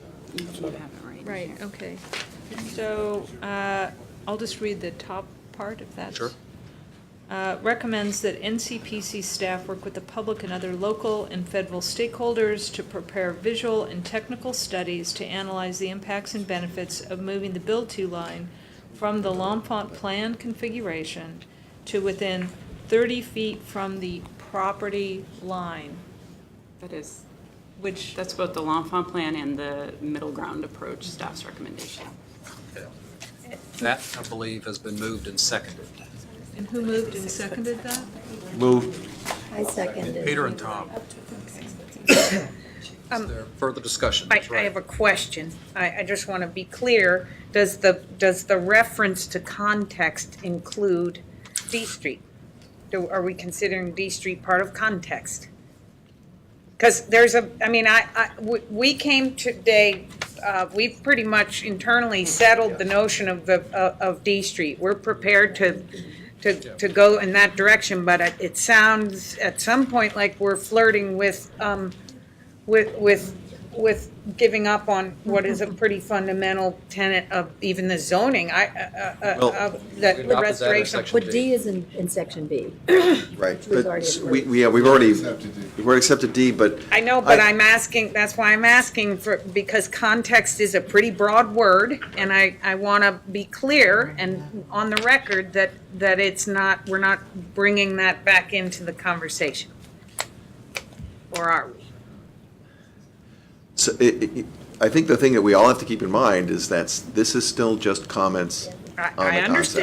understand. So, if in the course of the analysis, something else arises, whether it's some modification to the notion of D Street or expanding Pennsylvania Avenue, the setback even further from the 30 feet, the staff is still, I think, empowered to follow where this goes in the conversation. So we might be able, it was suggested that D Street might go away and that we keep the PADC setback, that essentially the same footprint of the building now.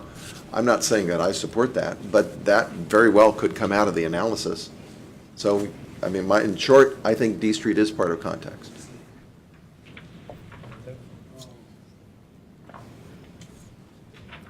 But I get uncomfortable with these kind of broad sweeps because we're looking at, it's kind of, how many times have we heard, and I've said it myself, it's only concept design and anything can happen during design development. There has been a lot of work that has gone into this to date, and if we put forward a kind of, anything goes set of comments, or we don't really seek to define, restrict, or direct in any way the future study, that doesn't help us at all in our immediate concerns, and it doesn't help the offerers, frankly. And that's important to us and important to them. And so there has to be some kind of parameters put around future study. Or else what's the point in having this conversation? I think if the EDR, if this proceeds in the direction that we're following, you have made a statement guiding that basically expresses a preference for D Street being open in a certain configuration. That is clear. That this is going to be continued to be studied in the context of what it means to Pennsylvania Avenue per se. So we're going to try to limit that discussion, but I do think, based on information that we get over time and also looking at adverse impacts and other things, and also what may come out of your development proposals, we may bring forward some options, let's say, because at this point, you're not reviewing square guidelines today. There are going to be two shots at reviewing square guidelines, one in draft form in October and then one at the end of the year. But in terms of the negotiations or the discussions that we're going to have, I think the commission has expressed a preference for D Street being open and 0 to 30 as being kind of the parameters for that setback line. And I think that gives the development community some sense that, there are going to be two major squares or parcels, and that, they should proceed accordingly, at least in terms of where the commission is at today, based on the information that you have today. Okay. Ms. White? Could I just ask a question? Is there any harm in putting in the language, the 0 to 30 feet from the property line, parentheses, 46 to 56 feet, just so it's clear and everybody knows exactly the footage we're talking about? That's a good suggestion. Okay, Yeah. easily achieved. Yep. And But I those believe numbers change I would- when it becomes 0 to 30. Right. Well, 0 to 30 plus 26, so Right, it's I'm just 26 to saying that- 56. Yeah. I think we The understood. language. They're accurate. Yeah, I was just So, reading, but I got you. Do I have to accept that as a friendly amendment to the EDI, to the amendment? I would Very accept that. friendly. Okay, I would second. that's been moved and seconded. I don't think a vote is needed on that. Okay, so I think it's been moved and seconded. Since, I think everybody knows where we are. Sensing no further discussion, Section C as amended. All in favor of Section C as I amended? mean, what are we voting on? The amendment that Ms. Coster read, or Mr. May? The amendment was what we're voting on. The amendment has been moved and seconded. Thank you. All in favor of the amendment to Section C, say aye. Aye. Opposed, no. No. One no. Now Section C as amended is before us. Any further discussion? Mr. Chairman, Mr. Mendelson? I just want to make this comment, because several members have talked about value. I think the real value here has to do with Pennsylvania Avenue. I think this is a point that you were making. Has to do with Pennsylvania Avenue and the monumental nature of Pennsylvania Avenue. That's the real value. And I think the subtext in this discussion is that GSA wants to maximize value on this site, a different notion or calculation of value. Typically, when we build a government building and GSA wants to build the new FBI headquarters, the government pays for it. And that's how we do it. And sometimes we build a monumental building which costs more. You could argue, well, that's contrary to value, but we think that it's important that a government building reflect civic values. But in this case, I don't know what the new FBI building will look like, but they're trying to pay for it with this. And that's not ordinarily the way we do it. And I would argue that that should not work against the value of Pennsylvania Avenue. And it is working against the value of Pennsylvania Avenue. There's a calculation that's going on the part of GSA. Don't blame them for wanting to do that. Congress hasn't given them any money. But that calculation is working against what I think most of us believe is of primary importance, and that is the monumental nature of Pennsylvania Avenue. I have to disagree with you respectfully. If we were looking at a straight disposal and not an exchange, it would be, we would look at it very similarly in terms of trying to maximize value, yes, monetary value for the taxpayer, but also balancing the same issues of urban design quality, historic preservation, and planning practice.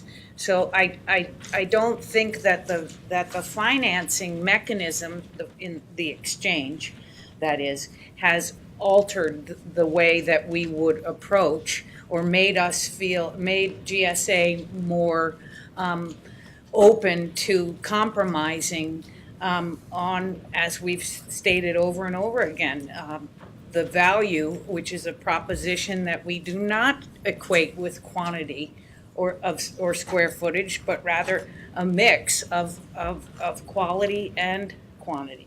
So I don't think because we're seeking value in the Hoover site to support the FBI consolidation in another location, that it changes how we would approach that disposal if it were just a straight put it out to auction. Well, not to perpetuate the discussion, but I think this is an important point. And I don't know about the disposal, but I do know that it was all over the statement by the project manager to maximize the value of this property. And And that's why we're talking about, more open space on Pennsylvania Avenue means less buildable space, which reduces the value. And that was in the comments over and over and over again. And I just want to come back to Pennsylvania Avenue or the Grand Canyon, Mr. May. The Grand Canyon is undeveloped. And imagine what the value would be in terms of monetizing if we were to have more development in the Grand Canyon. But we choose it to be open. Or the grounds of the Capitol, all of that wasted open space has got nothing but blades of grass growing. But it's a value, it's of tremendous value to this country. Tremendous value to this country. And I would argue that the open space on Pennsylvania Avenue is also that value. But you made a statement about the exchange, which is the funding mechanism being that which is driving GSA's. Yes, I did. And that's what I'm refuting. We would be seeking to maximize value for the taxpayer, no matter if it was an auction or a straight disposal or an exchange. So I'm simply taking issue with that statement. We are always going to be seeking to maximize value, but that does not necessarily mean that it's only about the dollar amount, or that we do not take into account our responsibility as our stewardship responsibility, regardless of how we seek to maximize value. Those are not necessarily always the exchange is not the thing that's driving our willingness to sacrifice or not. Do you have a burning point you have to make, Mr. Gallus? It's simply, I think that we're really talking about the same thing. I think that the value of that place on Pennsylvania Avenue is generated from the quality and value of the avenue itself. And so it's our job to make sure that both are achieved, and I think we can do that with the work that's going to happen here. So, Mr. Gallus, would you like to move Section C as amended? So moved. It's been moved and seconded, sensing no further discussion. All in favor of Section C as amended, say aye. Aye. Opposed, no. No. One no. Section D is a self-explanatory note. I don't think that needs a separate amendment. When we vote on the entire EDR, Section D will be obviously included. Now that we've acted on Sections A, B, and C, is there a motion on the EDR as a whole as amended? It's been moved and seconded by Mr. May and Ms. White. All in favor of the EDR as amended, say aye. Aye. Opposed, no. Unanimous. Thank you very much for a robust discussion. More to be had.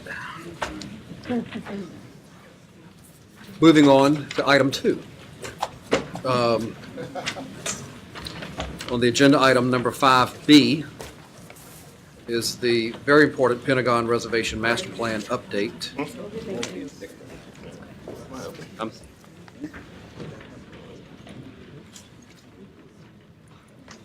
Yep. Item 5B is the Pentagon Reservation Master Plan update. We have Mr. Hart. And if you'll suspend for just a moment while people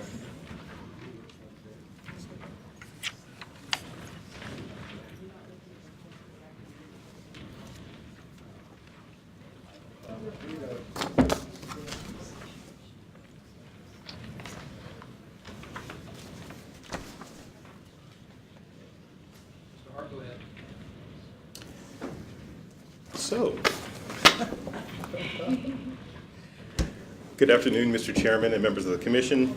The Washington Headquarters Services submitted the Pentagon Reservation Master Plan update for your review and approval. As a refresher, a brief timeline for the Pentagon Master Plan is included here.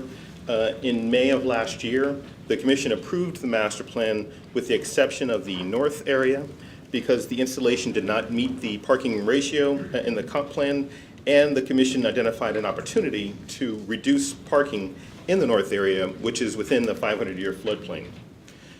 Also in last year, As part of a larger study, WHS conducted a census of Pentagon employees and now has an updated population figure.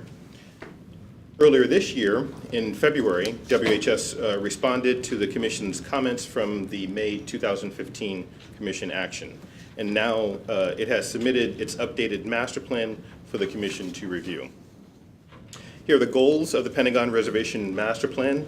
These are the same goals from the 2015 Master Plan, and these are to maintain, enhance, and optimize Pentagon operations by improving security, enhancing the safety and quality of life for employees and visitors, enhancing environmental performance on the reservation, and balancing various planning factors and development pressures on the reservation. And you see the planning factors listed here. Staff continues to support the master plan's goals as they will align with many comprehensive plan policies. This presentation today will focus on WHS's responses to the 2015 Commission action, and I will get to that action in a second. So first I wanted to, as we all are probably aware of where the Pentagon is, just to give a little context, Route 27 is the western boundary. Arlington National Cemetery is also on the west. To the south is Shirley Highway, also known as 395. And then to the east is the Pentagon Lagoon, which empties into the Potomac River. Route 110 cuts through the Pentagon Reservation in this location. Also a little background information. This is a 238-acre installation. The main building consists of 6.5 million gross square feet, and it was completed in 1943. As I noted earlier, WHS has revised its population number. The new population figure is 26,560 employees. There are 8,494 parking spaces on the installation as well.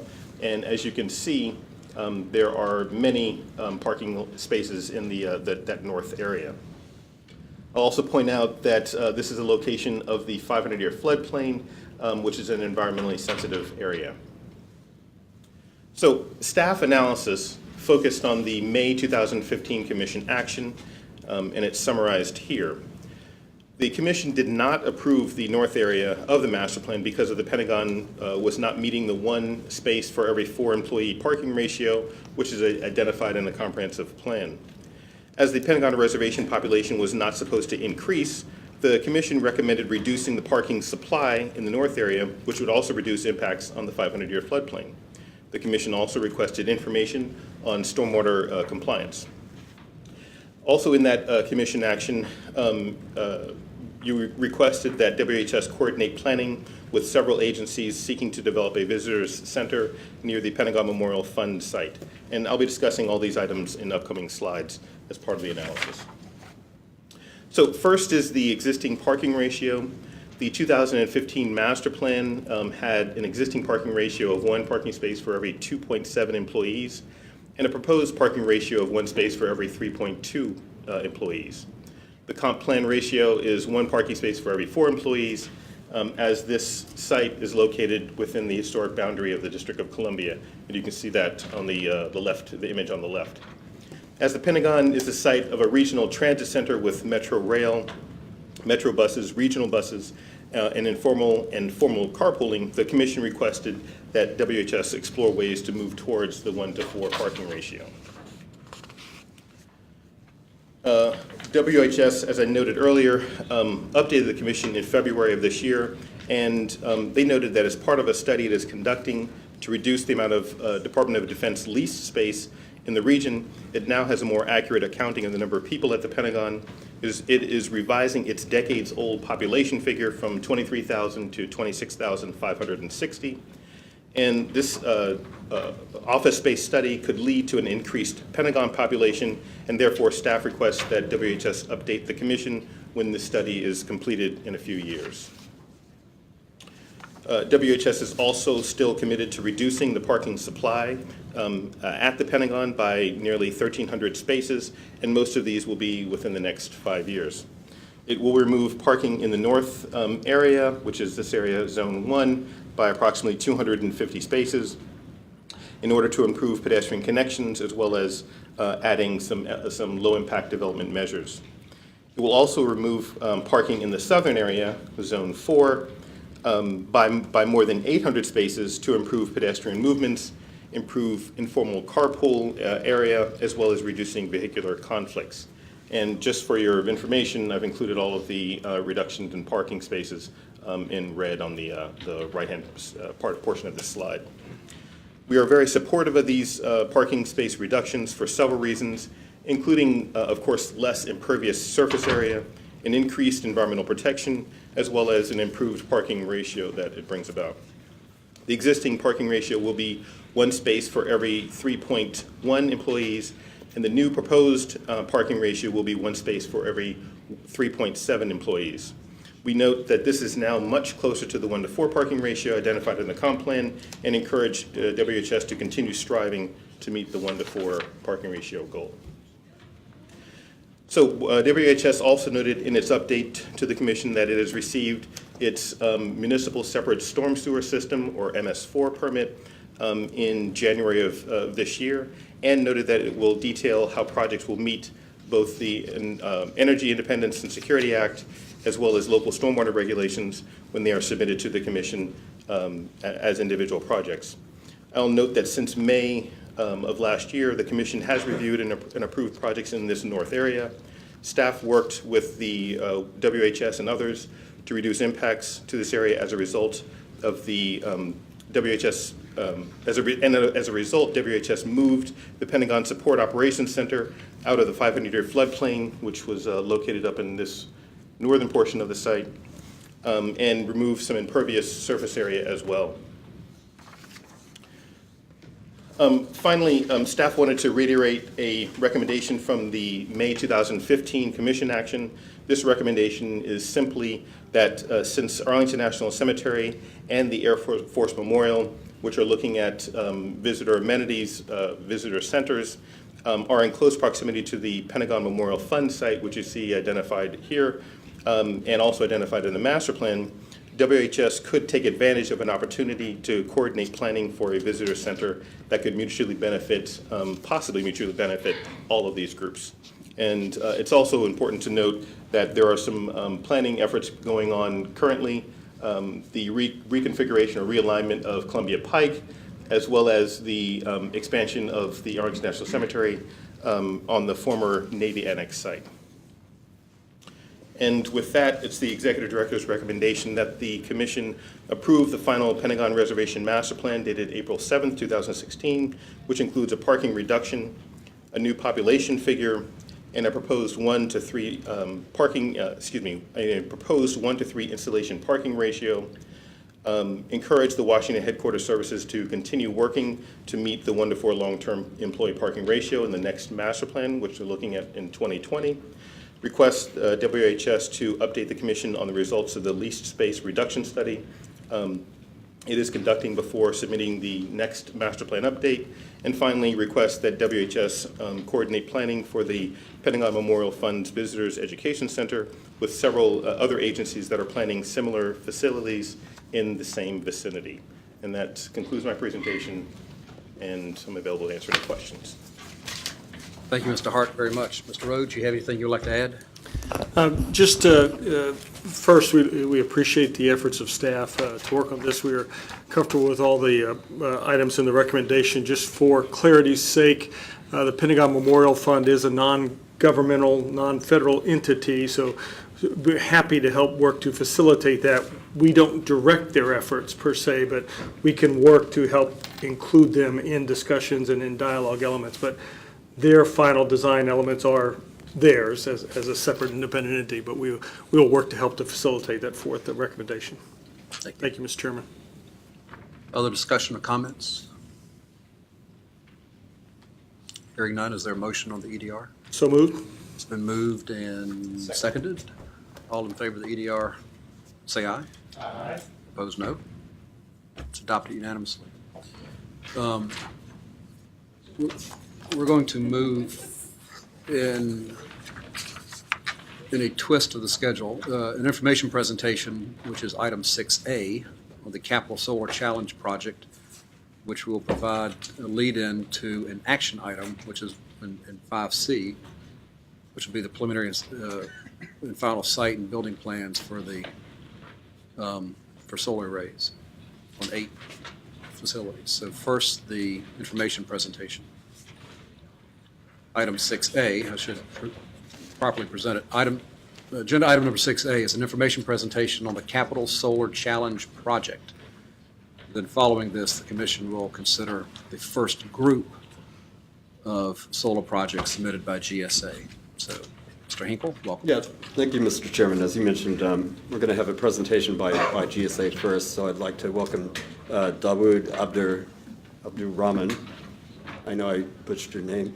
Who's the Director of Planning and Management at the Office of Planning and Design Quality, and he's going to speak a little bit to the Capital Solar Challenge, which the next project relates to. So I'll hand it over to him. Thank you. Good afternoon, everyone. My name is Dawood Abdurrahman, and I'm the Director of Planning in GSA, the National Capital Region, the Office of Planning and Design Quality. And I've been asked to provide a brief overview of the Capital Solar Challenge program that GSA has been leading and coordinating with multiple federal agencies. And I think that the actual projects are on the calendar for recommendation for approval. I think I was asked to talk a little bit about the program just because of the worldwide effort to reduce our dependency on fossil fuels and the fact that we're going to see more and more projects that try to move to more renewable energy sources. So I think this is more of a trend, getting ready for a trend of these types of projects as they continue to come before the commission and other review bodies. So you have to work with Ms. Wright. I have to work with Ms. Wright, and I sit right next to Ms. Wright. So, Would you like to change that? yes, right. Well, I do. I happily sit next to Ms. Wright, and I happily work with Ms. Wright. Yes, I do.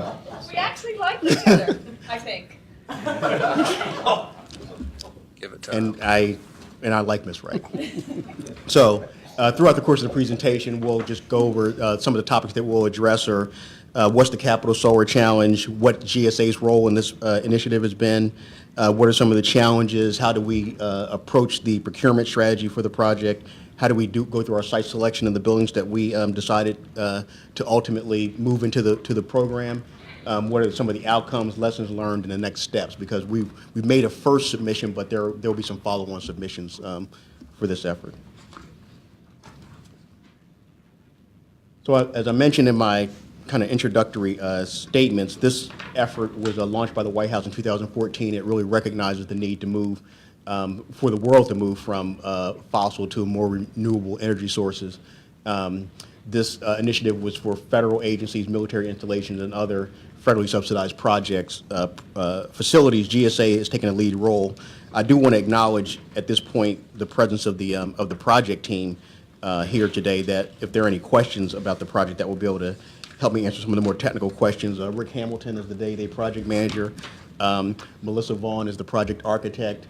George Karsten works for WGL as the project manager. And Joe's Calaraco, I'm not sure I got that right, Joe, sorry, is also a GSA project manager, can answer some of the more technical questions about the project. And I want to mention, some of you may have met, especially at NCPC as staff, Ron Allard, who's been the program manager in our energy department in GSA and really carried the ball from the formulation of the project up until the point of contract award, and then it moved to our design and construction division, and our office has been supporting both efforts from a planning, design, and NEPA and other environmental perspective. So anyway, so this is a White House initiative. It affects many federal agencies, and GSA, I guess, accepted the challenge to try to lead the effort. So, as I mentioned, GSA is the lead agency for project planning, procurement, coordination, and implementation. There's multiple agencies associated with this effort.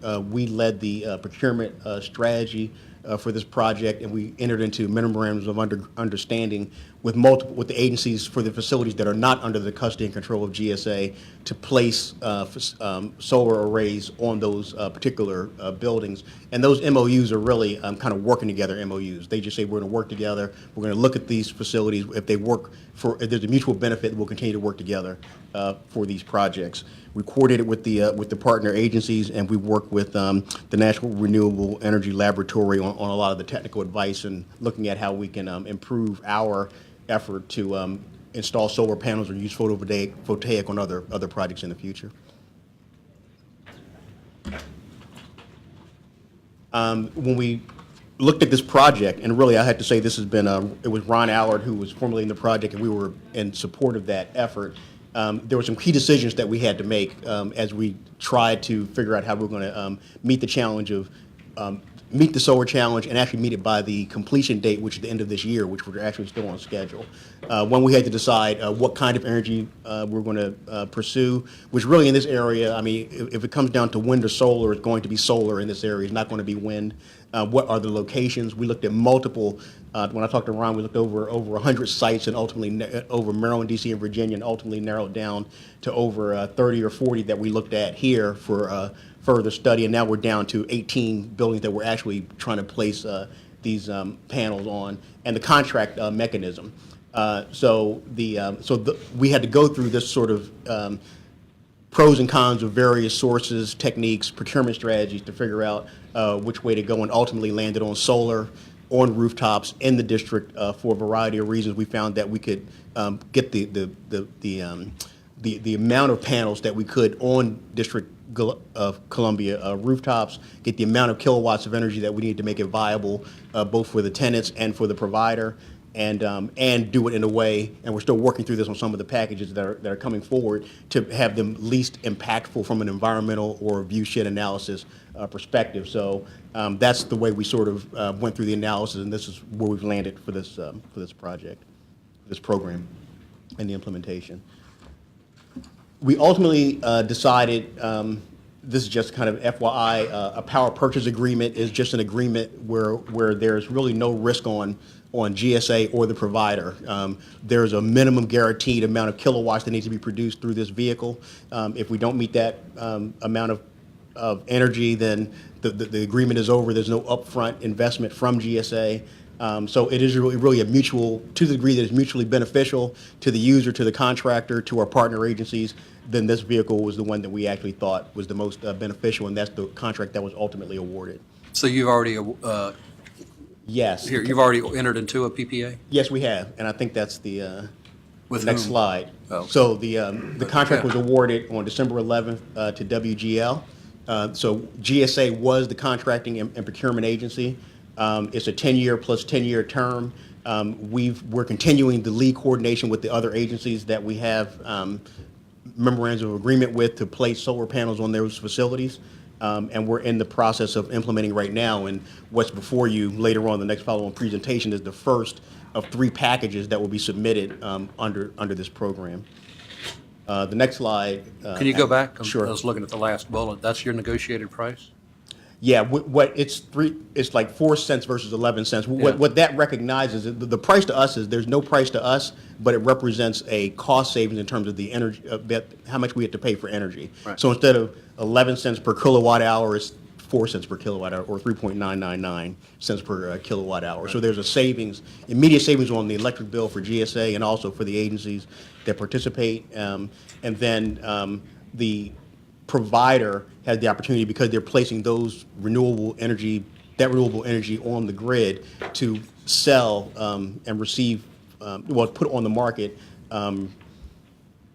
renewable energy certificates or credits, actually receive compensation for that. So it's kind of it's a way to incentivize the continued ability to look at renewable energy, and it also provides, in areas where people cannot provide renewable energy, to purchase certificates so that they can meet any obligation they have in their particular area. It's One other kind question. How much lower is that than PEPCO? I have to defer to the team for that. How much lower than that? Well, I think it's the 11 versus That's the 4 11. cents. I think it's the 11 versus 4 cents. Okay, 11 is PEPCO. All right. Mr. Chairman, can I ask a question? Yeah, please. So what's the going rate for SREX right now? I don't know what the going rate is. I don't have that, the going rate for the. So and you're buying at a fixed rate now, or for 10 years, or is it It's Going rate for what? I didn't hear that. SREX, solar renewable energy credits, my understanding is for a fixed rate for the 10-year term. for 10 years? The rate is escalated over time by a very small percentage. But it's generally fixed over the term. Yeah. Okay. And then is the way that it works, is that it's in the district's pool of SRECs? So you're going to be adding essentially all of these SRECs to what's available in the DC market? That's my understanding, and that's the reason that we chose, that kind of goes back to, So what is that going to do to the SRECs market in the district? Because that's a lot of solar panels. it's, I'm asking because I have panels on my roof. I know, right? And I get So- SRECs. And actually, that's, and actually, that's a good question. And But I'm I have not a trying fixed to- deal for another few years. That's so right. No, that's a fair question. By the time you're because- online, the price is going to drop, and you guys are. No, I think that's a fair question, and that goes to the market analysis that the team Ron Allard led to figure out where to, land this program, and it's not a coy answer to say it's a function of the market, So Right. I think that's a fair question. Yeah, well, and I mean, I actually have a Park Service question about this too, because we have done an ESPC contract, and we have solar panel installations that have gone in a number of locations or are planned for a number of locations, and so they'll be coming online, around the same time or maybe before these, because ours are slightly less And we've done- aggressive, and I just don't know what our deal is, whether, what's going to happen with the SRECs there, so. So we should follow up. And then the other thing is, and we've done solar arrays or photovoltaics through ESPCs as well, not just through power purchase agreements. So that's probably some of the follow-on lessons learned for this program that we need to visit. Okay. Next slide. Okay, so I think I mentioned this before as part of the decision-making process.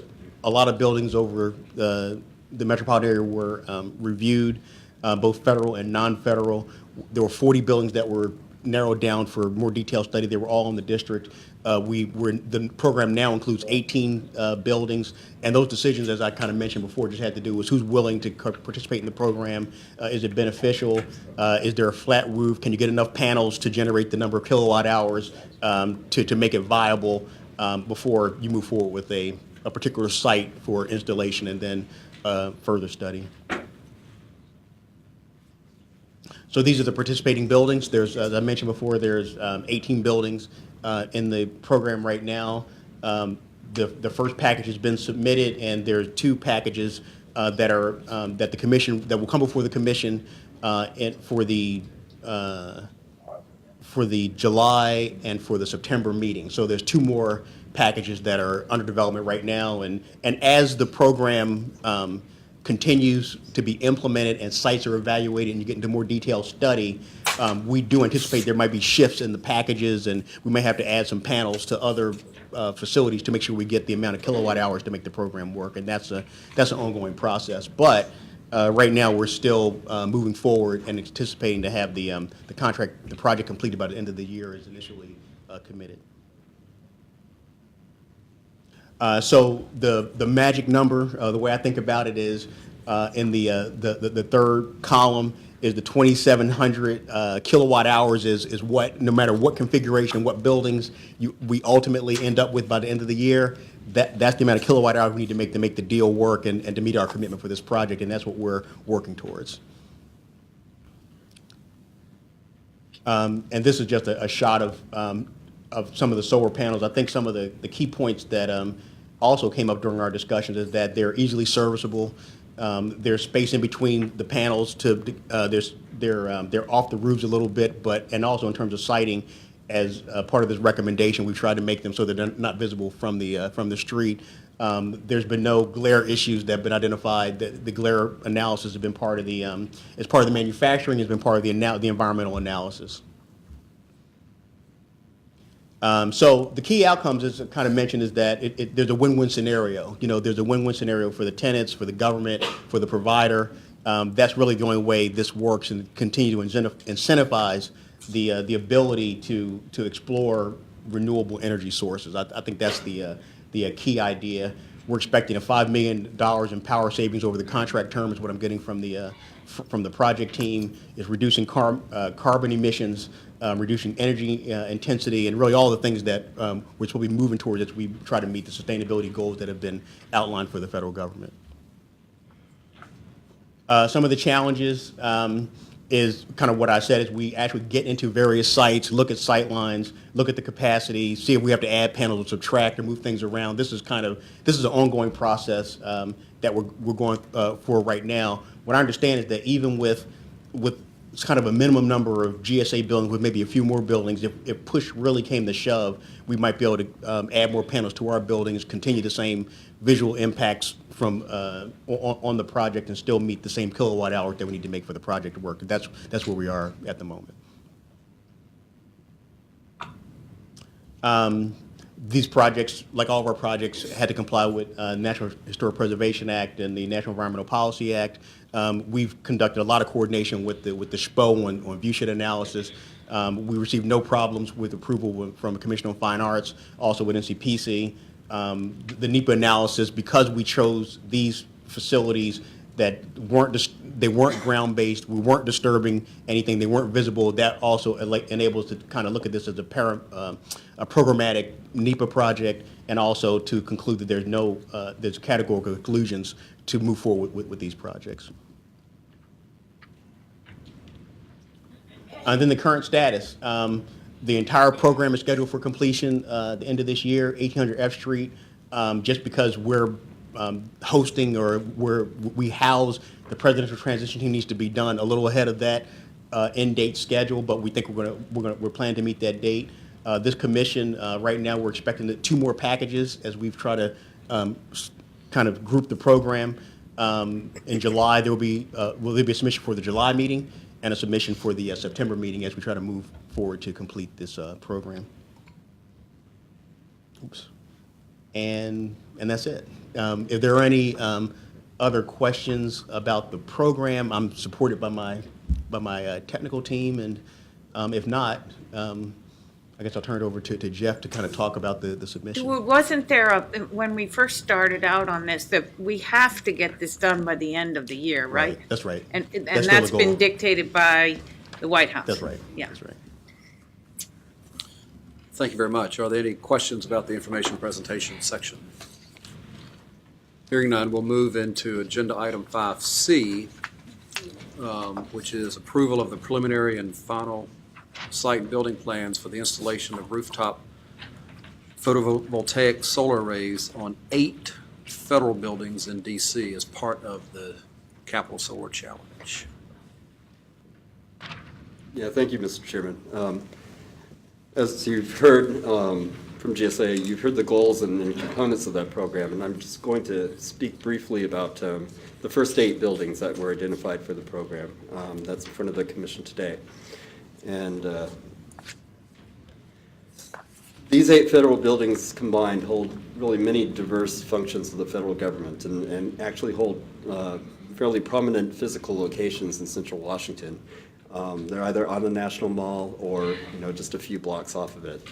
So just to tell you what buildings we're looking at, going from northwest to southeast on the map, there's the General Services Administration Central Office Building, the Ronald Reagan Building, the National Museum of American History, the National Archives, the National Museum of Natural History, the National Museum of American Indian, the Wilbur J. Cohen Building, and then the Hubert H. Humphrey Building.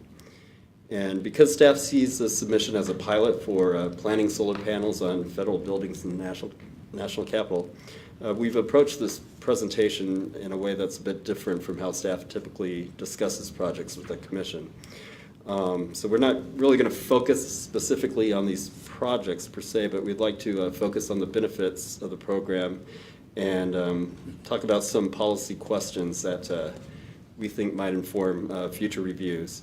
So in other words, we kind of want to build a framework for thinking about this type of building element, both in terms of its environmental benefits as well as general topics for planning and design. So as we looked at this project, 3 planning principles kind of emerged as key. And with these, one basically led to the next as we were reviewing the proposals. So beginning with stewardship of the environment, here we strongly support the project's goals for environmental stewardship, and as well as their operational and fiscal efficiencies. And that's kind of been the starting point for us with this project. Then there are a couple of interesting planning and design issues, as I mentioned, that should also be considered in terms of our analysis. This is including a general look at how we are thinking about rooftops these days in Washington in general, and some of the trends there, including accommodating a diversity of uses and activities on the rooftops. And then some general matters of urban design, which can relate to the visual quality, including the building character as well as historic resources. So again, our goal today is to think about the projects before you, but to also get some ideas for a framework for reviewing future projects that are similar. So, some of these projects, not viewed from just the street level, but they could also be viewed from that iconic view of Washington that we are all familiar with.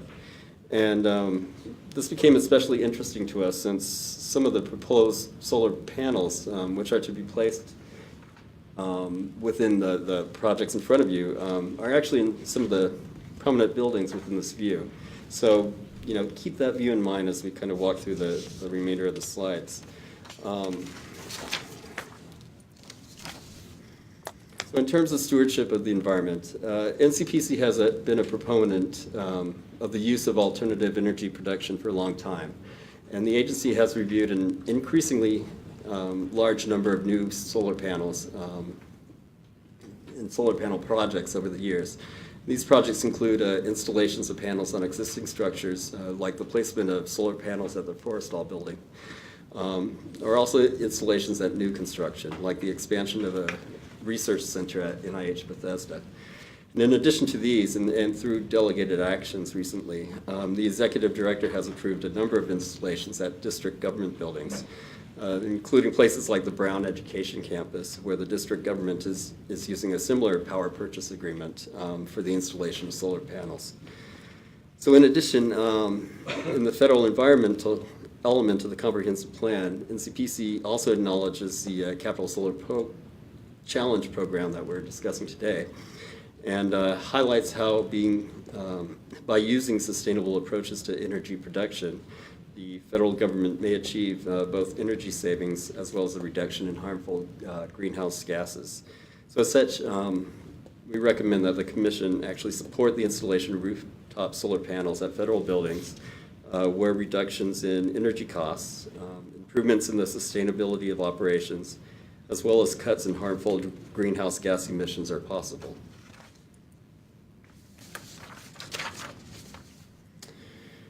The Executive Director's second recommendation is that the Commission approve the proposed rooftop solar panels on the 8 federal buildings which are within this package before you today and identified on this map. So over the next few slides, I'm not planning to walk through the schematics of each of these proposals, and details of these are within your packages, but I do plan to talk about some general planning and design considerations that we think are important. And if at the end of the presentation you do have questions specific to these structures, we're happy to have that conversation. So the first planning topic relates to accommodating a diversity of uses on rooftops and how the solar panels fit within this context. And for example, the district zoning and environmental regulations encourage the use of green roofs and other green elements to minimize building heating and cooling requirements, reduce the heat island effect, as well as reduce stormwater runoff, among other things. And then, of course, we have the recent amendment to the HIDE Act, which allows habitable space in penthouse structures, and which we expect will bring a diversity of new uses on the rooftop level to take advantage of the views and vistas of our nation's capital. But given this evolution, the use of rooftops, the design and placement of all these new rooftop elements becomes increasingly important in our opinion, including the solar panels. So we suggest thinking how new solar elements are situated with other uses that may be put up on the rooftops, and what these installations might look like as more and more people might be up on the rooftops looking down on them. And that gets us to the third planning consideration that we thought about in looking at this project. And that's the maintenance and protection of visual quality, which focuses on urban design and historic preservation. And historically, we have treated most rooftop elements as similar to mechanical equipment. And with the key goal really has been to minimize views at the pedestrian level. And in fact, GSA has prepared a pedestrian level analysis for each of the 8 buildings before you today. And this is just an example, and I pulled out some images for the analysis done by GSA for the Natural History Museum. But we note within our recommendation that GSA has found that the package lunch panels will not be visible, or at least will be minimally visible from the street, and that there is a process set up with the DC State Historic Preservation Office to ensure that visibility issues are addressed. So in particular, in its Section 106 review, the SHPO conditioned its finding of no adverse effect on historic properties on a post-installation study to be done by GSA to ensure no or even limited visibility from the streets of any panel to be completed, and requiring where necessary that adjustments are made to ensure that this visibility is minimized.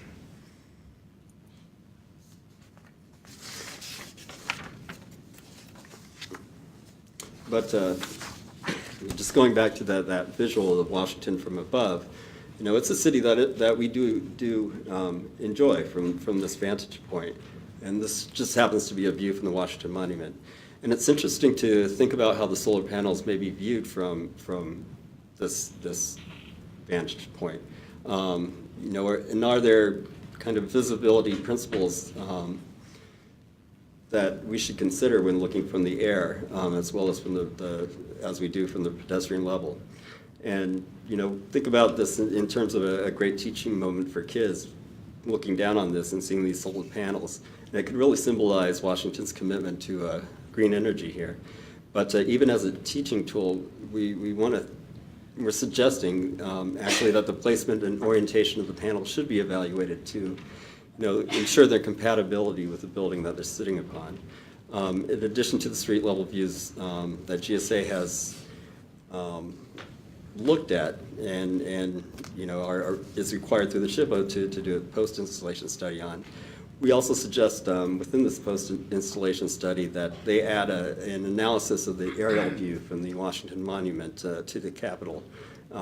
So that analysis could actually help us to kind of understand the positives and if there are any negative impacts of the panels on the total view that you see here.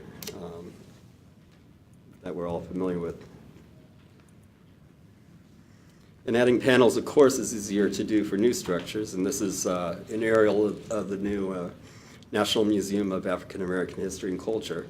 And, you know, here with its symmetrical and almost tic-tac-toe layout of the solar panels and other mechanical equipment, you kind of see it's designed and it's kind of been part of the structure instead of standing apart from it. But the issue that we have and that we're struggling with is how do we think about retrofitting solar panels on historic structures or structures with actually some unique rooftop characters. And some key considerations that we might include, and certainly we're looking for the Commission's feedback, is you know, do we consider building materials or setbacks or, you know, the scale of the panel arrays that are proposed on top? And this is an interesting question. We thought when looking at buildings such as the American Indian Museum, which is included in the package in today's proposal, you know, you have this free-flowing design of its exterior walls, which was kind of developed to evoke rock formations. And it's carried up over the top and reflected in the architecture of the penthouse rooftops, penthouse structures on the rooftop as viewed from above. And then you could contrast that with the proposed layout of the solar panels, which has its own organizing system that is more linear in nature, which from my understanding is guided in part by the structural constraints of the building, as well as the linear clerestory windows that you see in the middle of the roof. And so we'd be interested to see through this post-installation analysis, you know, whether this actually works, this proposal in terms of how the layout of the solar arrays actually works with this particular building, and are there lessons to learn from that?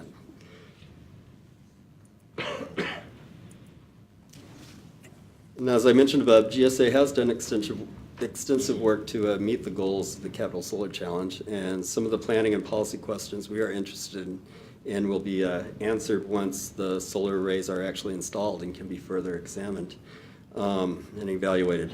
So we do think there are some positive lessons to learn from this batch of projects that can be applied to future projects. And we've asked GSA to report on that moving forward. So that actually is the end of the presentation. I'll just run quickly through the recommendations, summarize.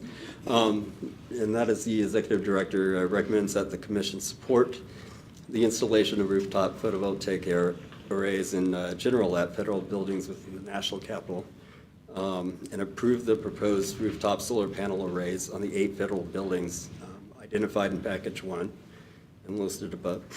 And note that the SHPO conditioned its finding of no adverse effect on a post-installation inspection, and if necessary, adjustments to reduce the visibility of the solar panels and associated elements.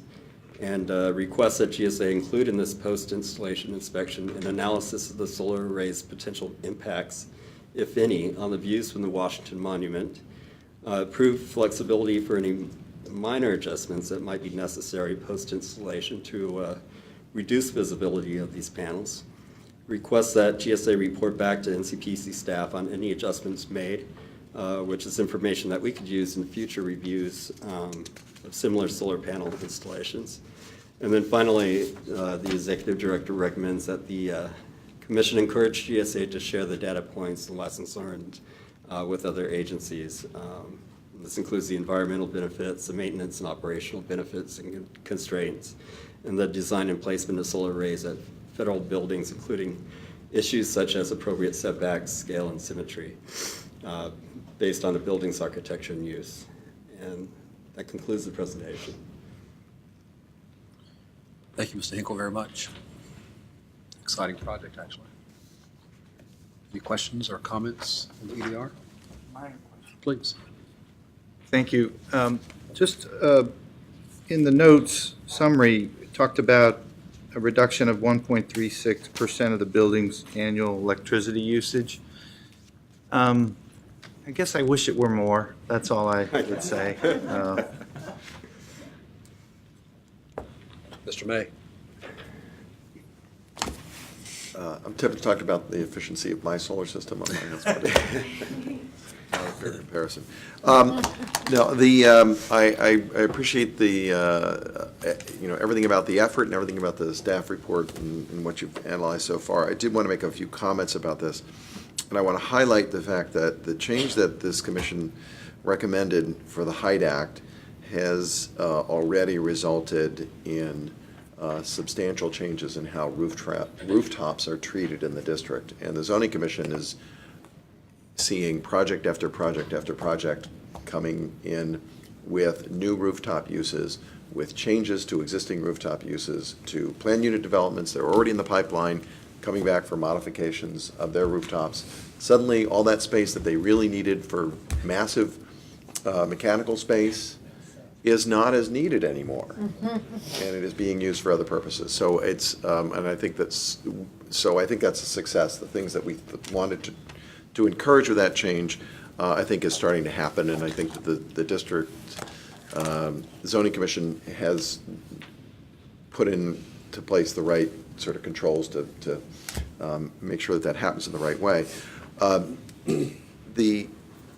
What this really does point out, though, is that there are going to be a lot more tall buildings with rooftop use, and so all the things that used to go on the rooftops without a lot of careful thought, all of the antennas and all the other junk that just gets sort of piled up there willy-nilly, is going to be more and more of an eyesore. And so things like this have to be very carefully designed.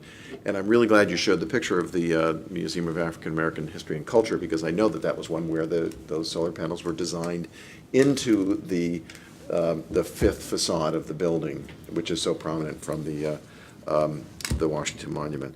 And I think that's the way we need to be thinking about this all the way through. And I think some of the treatments in this program, as I understand it correctly, on some of these buildings, they'll be set back several feet from existing parapets. And so even if it's, I think they're only like 14 inches high, is that the standard That's correct. roughly? A So standard 6-foot setback, yeah. it's a 6-foot setback, but it's a 14-inch high structure, and so it's really not going to be that visible. But I think the idea of creating enclosures where it's necessary to just sort of shield it, as opposed to seeing, the zigzag that is apparent when you have solar panels.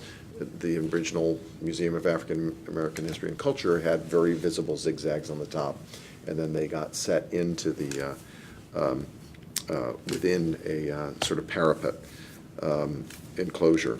So I think that's essentially important. The other thing that I'd be concerned about is the placement of any of these on top of a penthouse structure.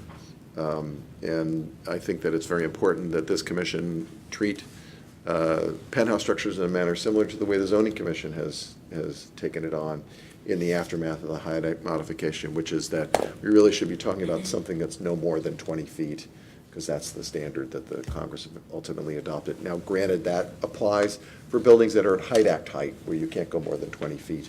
But I think that it's a pretty good rule. And so we shouldn't be trying to push that up any further with things on top of it. That has already come to the zoning commission in one case. It wasn't above the total of 20 feet, so it wasn't really a problem, but A panel? a panel installation on a penthouse that was at 18.6, and the original proposal was something like 6 or 8 feet tall. And wasn't it visible? It was, and it was I mean, it didn't get approved at that. It got pushed down to the point where it was only 18 inches high on top of an 18.6 penthouse. But I think, we should be abiding by that same sort of principle, that really we need to be living within that 20 feet. So I think that covers everything I wanted to say. I'm very passionate about penthouses. Yes, we know. Thank you. Yes, so. I had one question. What is the anticipated material life of these solar panels? These 10 years or? Defer to you all. So the solar panels come with a 25-year warranty on them. Their performance certainly. Yeah, you may have to, just for the record, and. Yeah, the solar panels have a 25-year warranty on them. They certainly last longer than that, but they sort of have a performance degradation curve over time. Yep. And for the record, your name? I'm sorry, I'm George Karstens with Inman Solar. Thank you very much. Any other questions or comments on the EDR as proposed? Hearing none. Was there a motion on the EDR? So moved. It's been moved and seconded. All in favor of the EDR as proposed, say aye. Aye. Opposed, no. We're good. Thank you for a heavy lifting day. So, we're adjourned.